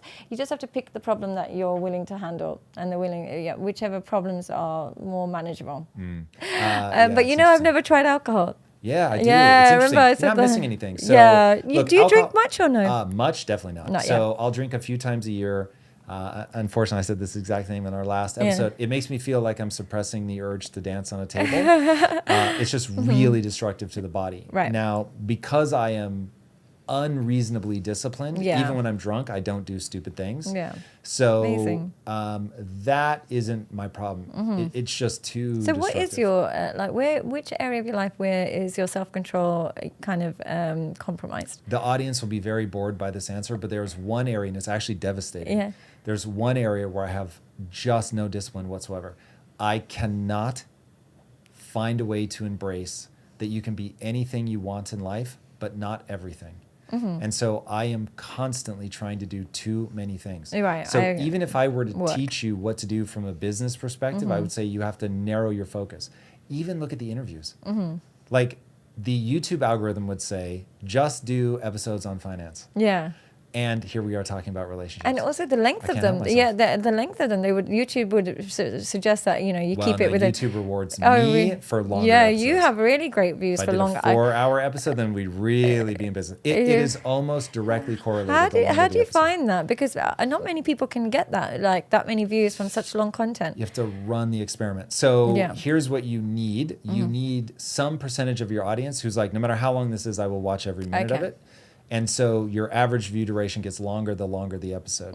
And then if you're exploring interesting ideas, then people are like, oh, wow, like I want this to be longer. Oh, wow. So yeah, as I made my episodes longer, the channel started to grow. Amazing. Yeah, but it must be something in the dialogue that you're doing, because that's not the same for everybody. Because people don't even sit through a movie that long. Yeah, it's true. Well, people break up podcasts as well. So they'll watch this. It's interesting. You can watch over like the first 4 days. Yeah. The average view duration just keeps going up. Because people are like, they started on day 1, they get a little deeper in day 2, and by day 4, they finish the whole thing. And do you have a YouTube moment that you're most proud of? A YouTube moment that I'm most proud of. This is very much recency bias. Yeah. And this episode so far, people hate it. Yeah. But I can't tell you how much fun I had. So I just had Lisa on the podcast for the 3rd time. Yeah. And it was awesome. Because I went into it and I said, I'm going to pin her down. Even if she ends up embarrassing herself. Yeah. Like, we can always edit it out. Yeah. But like, I'm not going to pull back. Yeah. I'm not going to interview her as her husband. Yeah. I'm going to treat her like I would treat any other guest. And she fucking hammered it. It was awesome. Like, so seeing, like, I was really like, not pulling punches, and to see her absolutely crush. Good. And the comments, my audience apparently hates my wife, which makes me sad in a way that I can't explain. Yeah. Her audience hates me, so I guess we're leaving in that way. But I could not have had more fun. Yeah. I was so impressed with I've been with her 23 years, and I was blown away. Oh, that's such a nice moment. Yeah. Did she enjoy it? She did. We were both like, oh my God, this may not perform, but holy hell, was that fun. What a moment. So, yeah, she found a new gear, in my opinion. And I was like, I think if she draws a line and says there's me before that interview and there's me after, because it's really interesting as a podcast host, you bring something different out of the guest. It's really fascinating. Yeah. And because guests will often prepare for my show, I get a more serious, prepared version than formal, perfect, than somebody else might get. And so to see her come be formal on my show was really fucking awesome. And what did you learn new from her? Was there anything that you hadn't realized? Or that she has thought about relationships even more deeply than I had thought, that she has thought about independence even more than I thought she did. And so there were a couple times where I'm like, she's backed herself into a dead end. And then she really had interesting ways to think about it that I hadn't considered. It was fun. And then she ended up sort of accidentally showing me that I had a flaw in the way that I was explaining a concept. So that was really interesting. Yeah, it was just a lot of fun. Oh, I'm so happy for you guys. It makes me very happy to see how you guys respect each other. Yeah. And it's the same off camera. Sometimes people think, okay, yeah, it's just a camera thing and blah, blah. But it's definitely not. It's definitely not. You can definitely spot the authenticity in it. So I'm just always so happy for you guys when I see you guys happy to be proud of each other, challenge each other, and just be proud to be with one another. It's such a nice feeling. PSA. Yeah. You want to find somebody you have to contend with. Yeah. So I think Jordan Peterson has it right. And I can't tell you enough. Like, so one of the things you said earlier is guys don't want pushback. Yeah. I don't want pushback. My wife pushes back all the fucking time. And the number of times I just want to be like, can you please just let me lead for the love of God? Yeah. And my life would be worse if she didn't push back. Yeah. She has made me a better person because she pushes back. She's made me wiser. She's made me more effective as an entrepreneur, more effective as a husband, as a friend. I mean, just really, really, really. And so my marriage has really made me feel like, hey, some of these traditional things, because I'm way more of a progressive. I'm a technologist. I want to usher in just a new utopia, like make it all amazing. Yeah. But when I look at the traditional grounding of a marriage, how much it's given me. In fact, here's an idea I want to run by you. Okay, so we've just gone through all the things that create all these problems. Yeah. But when I think about what made Lisa and I work is that we found each other young. Yeah. And because of that, she wasn't going after me because I had resources. Yeah. She was going after me because she believed that together I could get access to resources. Now, this feels like the most offensive thing that I ever say out loud, but we may have been better off. In fact, I will just say, on balance, even though I'm a liberty guy, so I want people to be able to choose, on balance, I think everyone was happier when women had to work through men. Yeah. And because I know how inflammatory that statement is, I will ask the audience to give me a second to develop that idea. When Lisa was a housewife, she was not interfacing with the world in a career way, in a business way, but her fate was so tied to mine that she very much was like, okay, what are the important things that are happening in our lives? How are you handling it? In a fun, wonderful way. But like, oh, well, did you ever think about this? Or you should push for that, or you should ask for a raise, or you should try to get equity, or whatever. Yeah. Like, but constantly, like, she had ambition and drive and motivation in her soul, but the only way to manifest that in the world was through me. And so it was making me better. It was pushing me in areas where I might not have pushed, or at least not as pushed as hard. Things I would tell her would make her angry, but they wouldn't make me angry. So she's like, you should be mad about this. And let me give you a different perspective on why. And then even though I wasn't just going to run in and be like, my wife says, you're like, okay, let me internalize that. Let me think about it. That's an interesting perspective. You're giving me a new frame of reference. And so over time, I realized, whoa, I'm getting better because of this person's influence on my life. Yeah. And she's getting better because of my influence on her life. Yeah. And then you start going, is that why evolution has gone, hey, I'm going to make this dyad and I'm going to make you different. Yeah. I'm not going to make you good at the same things. And you guys are going to come together now as two halves of a whole. And so, and then for fans of East Asian philosophy, there's this symbol known as the yin yang. And the yin yang has these two sort of, they're almost intertwined, and then they have a piece of each other inside of it. And I've always thought that's Lisa and I. So I am very masculine, but I have a bit of feminine in my temperament. Lisa's very feminine, but she has a bit of masculine in her temperament. And so we have a much deeper understanding of each other. And we believe that together as a whole, we're far more effective, even though separately we're both very potent and very effective in real life. I mean, you can just look at our individual accomplishments. We're very effective in our individual lives. But when we come together, that it's very much a more than doubling. Yeah, and it could be, you know, sometimes I'll have clients that come to me and say, should I stay or should I leave? And the first thing I ask them is, do you like the person you are more when you're with them or when you're not with them? And usually the couples that last are the ones that they genuinely like the person they are when they're together. Whereas the ones that have no chance are the ones that when they're together, they're toxic, they're brutal, they're rude. But to the rest of the world, they're actually quite nice and they're actually quite calm. It's just this relationship is bringing that out of them. So it sounds like from your perspective, you wouldn't like your life half as much if she wasn't in it. That is for sure. And you wouldn't like the person you are half as much if she wasn't the one in your life. So, and one more, I wouldn't be half the person if she wasn't in my life. And so that's the reason that I say I think people may have been better off when they understood that part of this exchange is we meet each other at roughly post-college age, so 22 to 25, and then we spend the rest of our lives together, often tied by kids, which we are not, but that we're going to share this life, we're going to do it together, that we're stronger as a couple, that we're going to work through all the things that make relationships difficult, because they can be difficult, but that in doing all of that, we will get more out of this life emotionally and, I mean, even just as crassly as financially by being a team. And what would you have done if you had met each other in like 2020 when you had to contend with Instagram and Tinder and stuff? Because luckily you met where you kind of just missed that stage. But now because when people meet young, there's so many alternatives and so much like, oh, I'm missing out. Well, how do you think you would have fared if you had met in this generation? So I think that there are benefits and disadvantages to the way that my brain is as a literal organ. I think I am a very deep thinker, but I'm a very slow thinker. So it takes me a long time to think through very complicated topics. So I think I would have gotten caught up just like anybody else. Right. So first of all, I may respond to vagina in a disproportionately strong way. I've always considered myself a hyper responder. Right.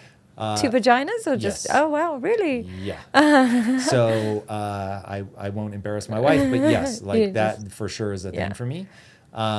And I think I would have thought Tinder was better than a spaceship or a Yeah. time travel device. Like, wait, you're telling me that I can go on this thing that will tell me people that are near me that want to have sex? Like, you must be joking. Yeah. So I would have way gotten caught up in that. Now, thankfully, Praise be to God. I've yeah. had enough experiences sexually to go, when I'm not into her, I actually feel lonely. Yeah. And so there's a really interesting sense of the most alone I've ever been is when I was inside of a woman that I didn't care about. Yeah. And that realization was fucking fascinating. And so here I am in the middle of having sex and I'm thinking like an anthropologist. And I'm like, ooh, this is an important thing to know about But myself. do you think that cheaters avoid that feeling by knowing that they have a stable partner at home and they can focus on just the pleasure of that No, experience? I've heard you talk about it. So here's what happens. If you, as a man, don't have a woman that looks at you like a hero, Yeah. none of the sacrifices you're making are worth it. Yeah. I'll spare you the time. Yeah. And so if I think that there's a guy named Solzhenitsyn who wrote a book about the Gulag, called the Gulag Archipelago, about the Russian prison camps.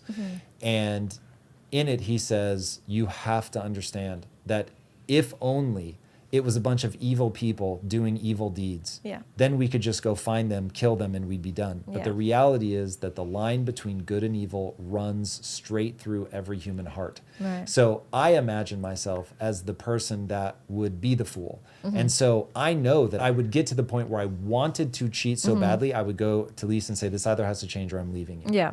And the thing that would put me in that situation is she doesn't look at me like a hero anymore. And now someone else does. And they make me feel Yeah. powerful again. And I think if you don't appreciate a man and make him feel powerful, Yeah. he's going to find that somewhere else. And do they classify appreciation as sex? No, two very different things. So can a man still feel appreciated by a woman that's not sexually fulfilling him?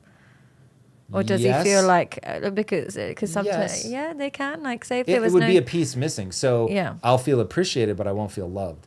So if Lisa wanted to make me feel disconnected, all she needs to do is not have sex with me. And then I'll be like, whoa, I don't feel loved. And that is very disorienting for her. And for Yeah. both of us, when we heard the phrase that we said earlier, that women need to feel loved to have sex, and men need to have sex to feel loved. And I we both really like, can't whoa. emphasize that enough. If you've gone more than a month, 2 months without, and I sometimes I'll say, oh yes, me and my wife just don't sleep with each other anymore, and I'll say, how often do you sleep together? And they'll say 3 times a month, and I'm thinking that's not that bad, but in a man's world, that's actually for him. But in that particular case, that wasn't enough.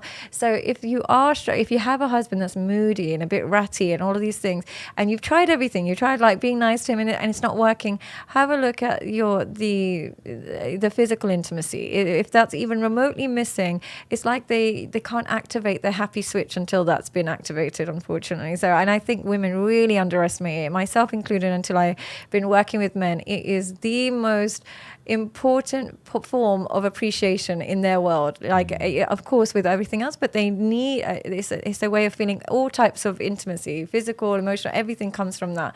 So it is really important, plus the verbal affirmations and all those other things, but that's a really important element of it. And it is a guard for infidelity as well. If you can maintain your intimacy, it does guard them against infidelity, hopefully. Yeah, I think that's one of those. It just is. It just I'm not saying is. it should be that way, but it certainly it is. just is. And unfortunately, another thing that I've said that kind of can upset people is that also they need to be somewhat attracted to each other. Like if you have let yourself go, I wouldn't say it's just men or women. If you let yourself go completely, your partner might still love you, but they do not desire you. The desire decreases if you're totally different to the person they signed up for. Yes, I know there should be unconditional love, but there's not unconditional desire. Desire is something that is more visual based. So you owe it to each other to remain somewhat in the ballpark of what you were when you met and remain somewhat attracted to each other, because there's just too many alternatives to that now. It's just guarding your own marriage. Is to place a guard. Where women get it wrong is that they just expect he should just desire me, and he should just love me, and he should just. I know he should, but he just won't. You've got to remain somewhat in the same physical capabilities as you were when you first met for him to remain satisfied. Some might stay loyal, but they won't necessarily be satisfied. It's interesting. I think where people put their shoulds, they need to be very careful, because he should just be into me. Now you're setting yourself up for disaster. Yeah. But do you think men should also just realize that sometimes you can't maintain that level of physicality for the rest of your life? Or is it something that they can't always adapt to? They just can't? I think, dude, look, message to young men. Yeah. For your own emotional well-being, when you get with a woman and you decide you're going to make a shot at forever. Yeah. You want to make sure that person feels safe. Yeah. And the safe isn't just physically safe. The safe is emotionally safe. And so when Lisa was 22, I was like, I want you to hear me right now. You are beautiful. You're young.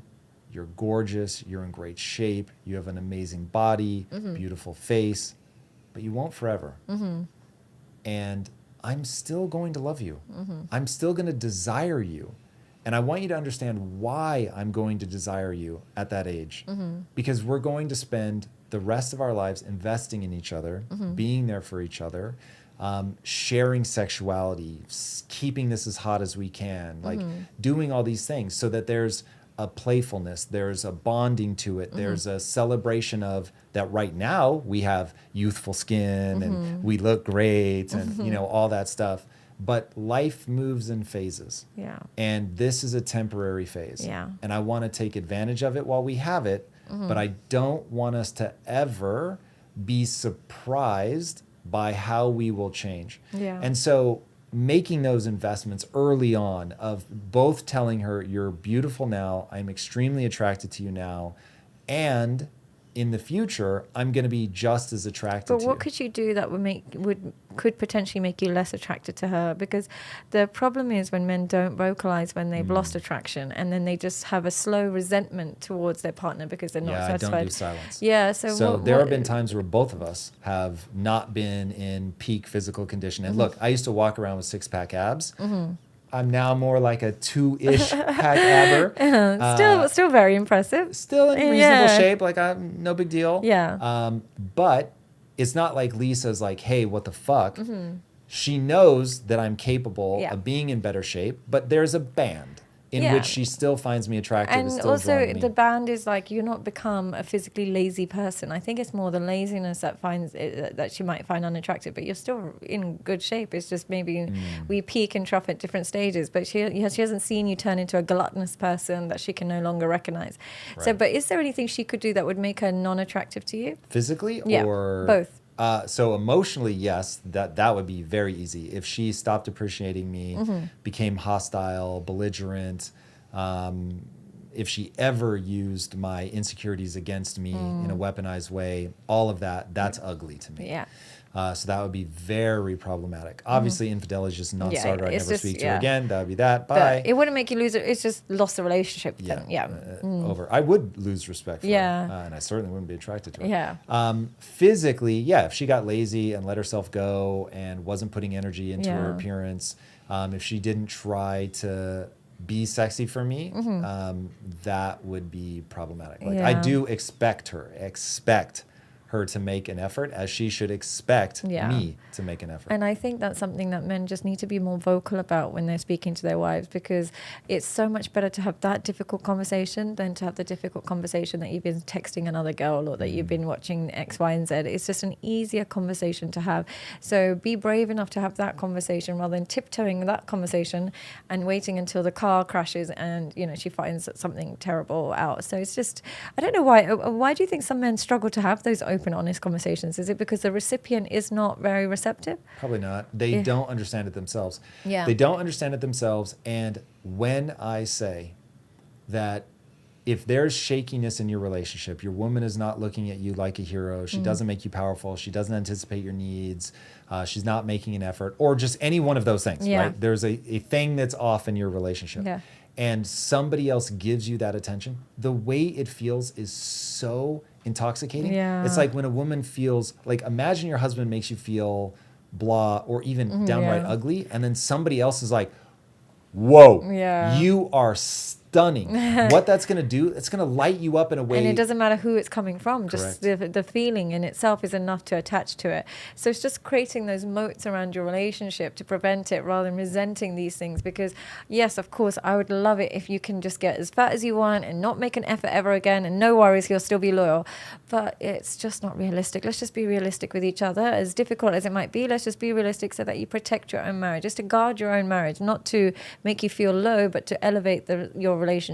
Yeah. Also, what is almost certainly happening to that person to let themselves go like that is all bad. Yeah, nothing's good about that. Nothing's good. Yeah, They're in a dark good. place. You're spiraling, and that's where you really want to reach out for help and work with your spouse. You can't just wallow in your insecurities and self-pity. And sometimes people, when they like really let themselves go, it makes them more susceptible to affairs because they want a shortcut to self-esteem. And usually that comes in the form of new attention and stuff. So it actually, the more you let yourself go, guys are always worried about the women that maintain themselves, but you also need to worry about the person, man or woman, that's let themselves go. They might look for cheap thrills to kind of elevate their self-esteem that's been dropping over the years. So it is an important thing. Just self-respect is an important thing to look for in your partner. Agreed. Yeah. I want to talk about the future. Yes. So what do you think is going to happen? Are we going to retreat from all of the promiscuity, the dating apps and all of that? Or are AI girlfriends and sex robots going to take over? It's going to go towards sex robots and AIs. It is definitely going to go more towards that. I remember when we first heard the word chat rooms, we thought it's just where a bunch of pedophiles connect. But really, over time, we now got to the point where we're all talking online all day, every day. It's just got a different name to it. So what seems so scary and so unlike, the idea of putting your relationship status online and all these things was so bizarre. But then Facebook came, and then Instagram came, and then everything comes. So what happens is the devil is quite patient with how much disclosure and how much you do online. So it starts very small foot in the door technique, but it will get to the point where there's definitely AI and sex robots, and that will definitely become, I heard someone say something, I might have been on your channel, where he was saying that even the robots will create like fear of infidelity and fear of like fighting and that, just to ignite the same human emotion. But again, without the man having, or the woman having to work on any of the qualities that attracts true intimacy. So it's a shortcut society that we're created. And I think for as long as men worship vagina, then it will get more. The capitalist society is never going to forget that men will pay endless. And one thing I've learned, and this is where my jadedness has come from, is men are deeply transactional. Their generosity is limited to the women that they're actually touching and sleeping with, and they pay for these kind of things. And when you have a capitalist society that understands that men would rather pay for webcam girls than pay their mum's medical bills, or they would rather pay a random prostitutes, school fees, than pay their own daughter's school fees. You learn that men are so engulfed in this area of life. The quickest way to become a billionaire is to provide men a sexual access. Give them something that will give them sexual access, and you will become a billionaire overnight, because that's what men reward and invest in. Sadly, and I don't know why that is, but they will literally really, really put lots of money. I see this regularly. You'll see men that will literally, when it comes to, say, they'll say to me, I don't really talk to my dad that much. Every time he calls me, he just wants a bit of money. Or my brother, he always wants a bit of money. And yet they've got girls that they give so much money to. They pay the rent for, they pay the car for, and she's nothing but disrespectful for, but their wallet is open for that girl. But for their own family, they're like, oh no, I'm not going to pay him. There's transactional nature to their generosity. And I don't know if that's a new thing or if that's always been there, but I have noticed that their generosity is very much linked to attraction and pleasure. I admittedly could never be into a woman that was hostile towards me, so that never resonates when you're like, oh, they're kind of bitchy towards them. That's super weird to me. However, if you look at the way that men engage with pornography versus the way that women engage with pornography. So first of all, female pornography tends to be books. So it's a written word describing the internal state, how people are feeling, all of that. A lot of buildup before the act. Whereas male pornography is shots of the genitalia. So when, like, if women really develop an understanding of male sexuality, they will have a much easier time predicting men's behavior. So when I hear that these guys put up with the belligerence or whatever, and they put up with needing to pay for these girls, what's really going on is going to be something like the following. I make so much money and I'm so powerful. I can just pay this chick's rent and she'll spread her legs for me. And that's kind of evil and definitely gross, but it's also powerful. It's like, I'm so good. They're going to think of it in weird ways like this. I'm going into this meeting with this guy and I'm going to be able to negotiate terms over him. I'm going to win over him. And that win is going to come to me in the form of money. And then I can use that money to get this bimbo to do whatever I want. Now I'm painting a very dark picture of a certain type of guy, but it's like that kind of chain he isn't the sheep that's, being abused by this poor woman. No. And the reason that he doesn't want to do it for his dad or whatever is because they're not triggering any of he doesn't get access to anything from them that he finds interesting. Whereas if it's a woman that he is legitimately attracted to and he's effectively having a relationship with her genitals, it's like there's still a thing. Look, that's just an evolutionary isn't that drive. So wild? Like, can you see why I get jaded? I would advise you not to get jaded. I'm praying. And the reason that I would say don't be jaded is, look, it is. This is how nature has made us. If anything, there's a humor to the fact that a billionaire, like Jeff Bezos, I love you and I would love to interview you one day. And so I hate always using this reference. But he's one of the most disciplined businessmen of all time. What he built is just unbelievable. And he still got caught out sending a dick pic to his mistress. It's like, it's and just you see, even with Elon Musk, and both Johnny Depp and Elon Musk were in love with Amber Heard. So it just shows you that, there's obviously, and people would be like, oh, but she's not all that and she's not this. But because when you understand the male brain, there must be something sexual that has got them attached.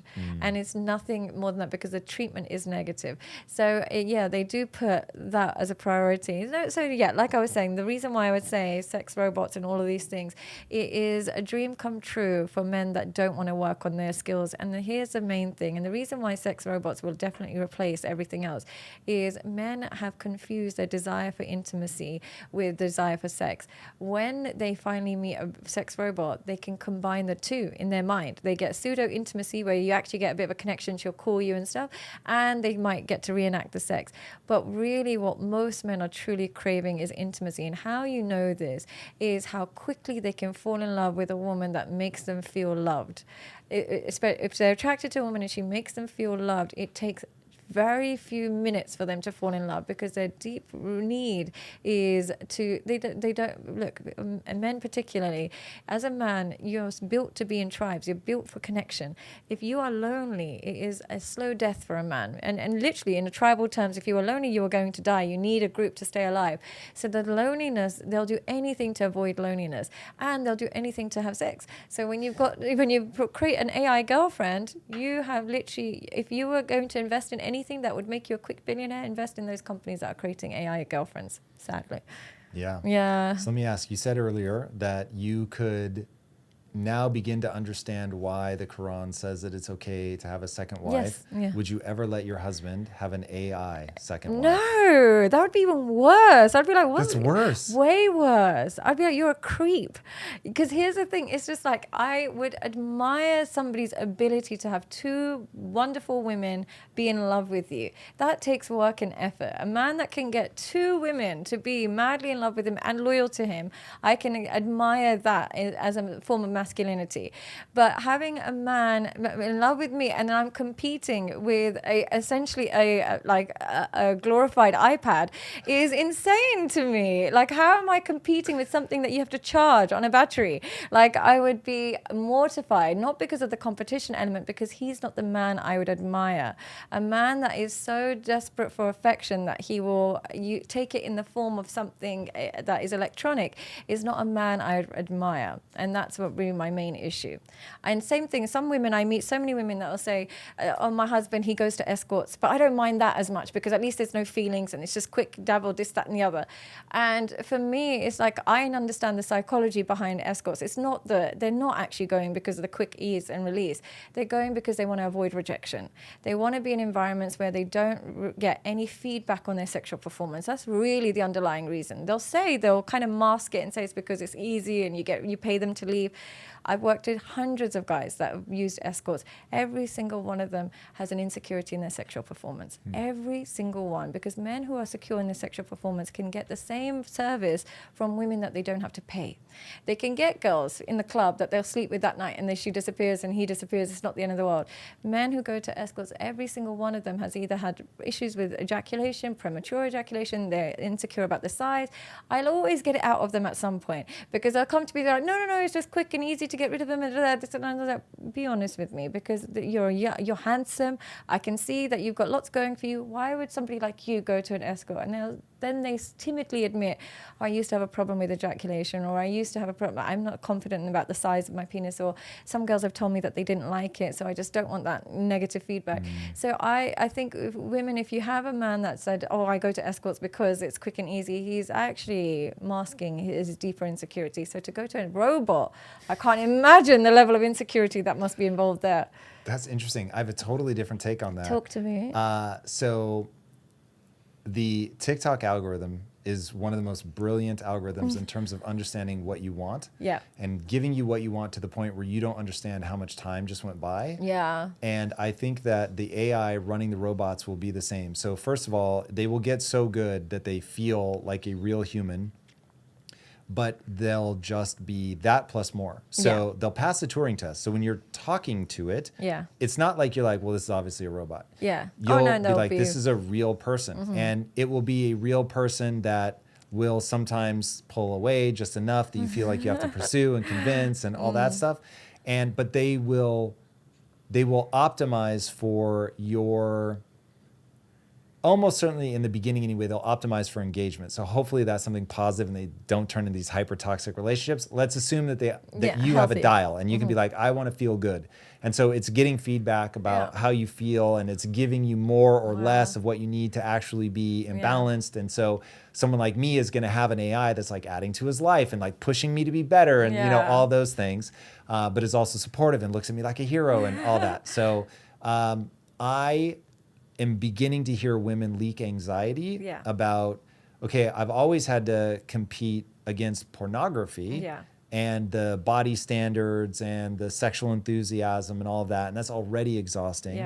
And now I'm gonna have to compete with the perfect girlfriend who's literally like probably getting biometric data off of you so they know exactly what you're feeling and how to optimize it. And oh, I see, you want my body temperature to be like half a degree warmer. You're lacking oxytocin. I need to do this. It could be anything that they could check. So then do you think that's only going to lead to women getting more lonely, and lonely women tends to become more promiscuous women? Well, I think they'll end up being a female solve. So meaning that females will get their perfect man. And but so, we don't. The thing is, I would be very surprised that women would attach to AI robots, because here's the thing: with men, sex is enough to create an attachment. For women, attachment is needed to create the sex. So the fact that the attachment is invariably fake won't create the sexual desire. Well, so now you're getting onto something else. I guarantee it will be just as easy to fool a woman into generating desire, unless they if it's online, or is it like a robot? No, it'd be standing in front of you. Like literally, in fact, okay, can I finally reveal the truth? You're a robot. I'm a robot. You should know. The real Tom is upstairs right now. So you scared me for a second. I thought, because that's probably what it will be like. Yeah, I mean, look, that's maybe but do you think, in a way, like, I mean, I'm a very big skeptic, and I always, the way I talk is like the world is ending every day. But do you think there's a room for this in our world because people are so lonely? Do you think it's a good resolution? No. Oh God. Okay, so here's what I think is going to happen. Technology will ultimately make things better, but we will go through a brutal period of transition. And that period of transition, I will, fingers crossed, we don't annihilate ourselves with a nuclear weapon or with a biological weapon. But assuming we get on the other side of that, yes, it will be better. Yeah. But the long arc of history cares not for an individual generation. So it will happily obliterate millions, hundreds of millions, whether just outright death or just a terrible life where emotionally we're all super distraught because we're a transitional generation. So I don't think we get on the other side in anything approaching a graceful manner. Yeah, and will they create AI children as well? Like you can have children in Okay, now you're onto my fetish. Secretly, I hold in my head, oh God, my audience is going to hate me for this. I brought it up once before and people went pretty nuts. Yeah. I will almost certainly at some point raise an AI child. You think so? But I'll do it over like a 3-year span. Yeah. And so it'll Just go to feel from, like? yeah, because you'll be able to dial the Yeah. speed. So it'll be, I only want to spend a weekend with that as a baby because I do want to feel like What is I it? earned It's literally it. a baby, a robot? I mean, I'm making all of this Yeah, up, yeah. but I'm just saying when you carry out how the technology moves, so in the beginning, it'll be like a Tamagotchi, where it'll just be a very convincing thing that you're interacting with on a computer screen. Eventually, it will be embodied as a robot, and they'll just get better and better. But yeah, you'll be able to dial it in the version that I think will be created, where it's like, okay, the terrible twos I only want to last for a week, and the teenagers, oh my God, like we're only going to deal with that for a month. But then isn't that just going to enhance depression? Because our buffer for depression psychologically is our ability to deal with tough times, and our ability to take rejection, our ability to handle loneliness. All negative emotion it's our ability to thrive through it that's going to actually act as a buffer for depression. But kind of warding ourselves away from it doesn't create the skills and tools we need for strong mental health. So how do we prevent a nation of depressed people? The AI will be optimized to make you the strongest, most resilient, most anxiety and depression-free human on the planet.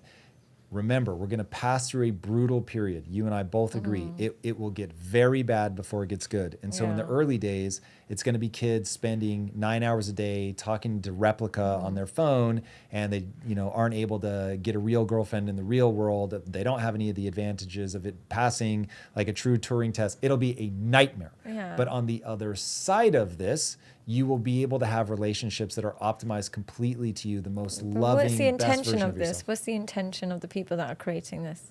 Well, I mean, now we're going to reopen the can of worms around capitalism and all that. Because you can't get people to work without compensation.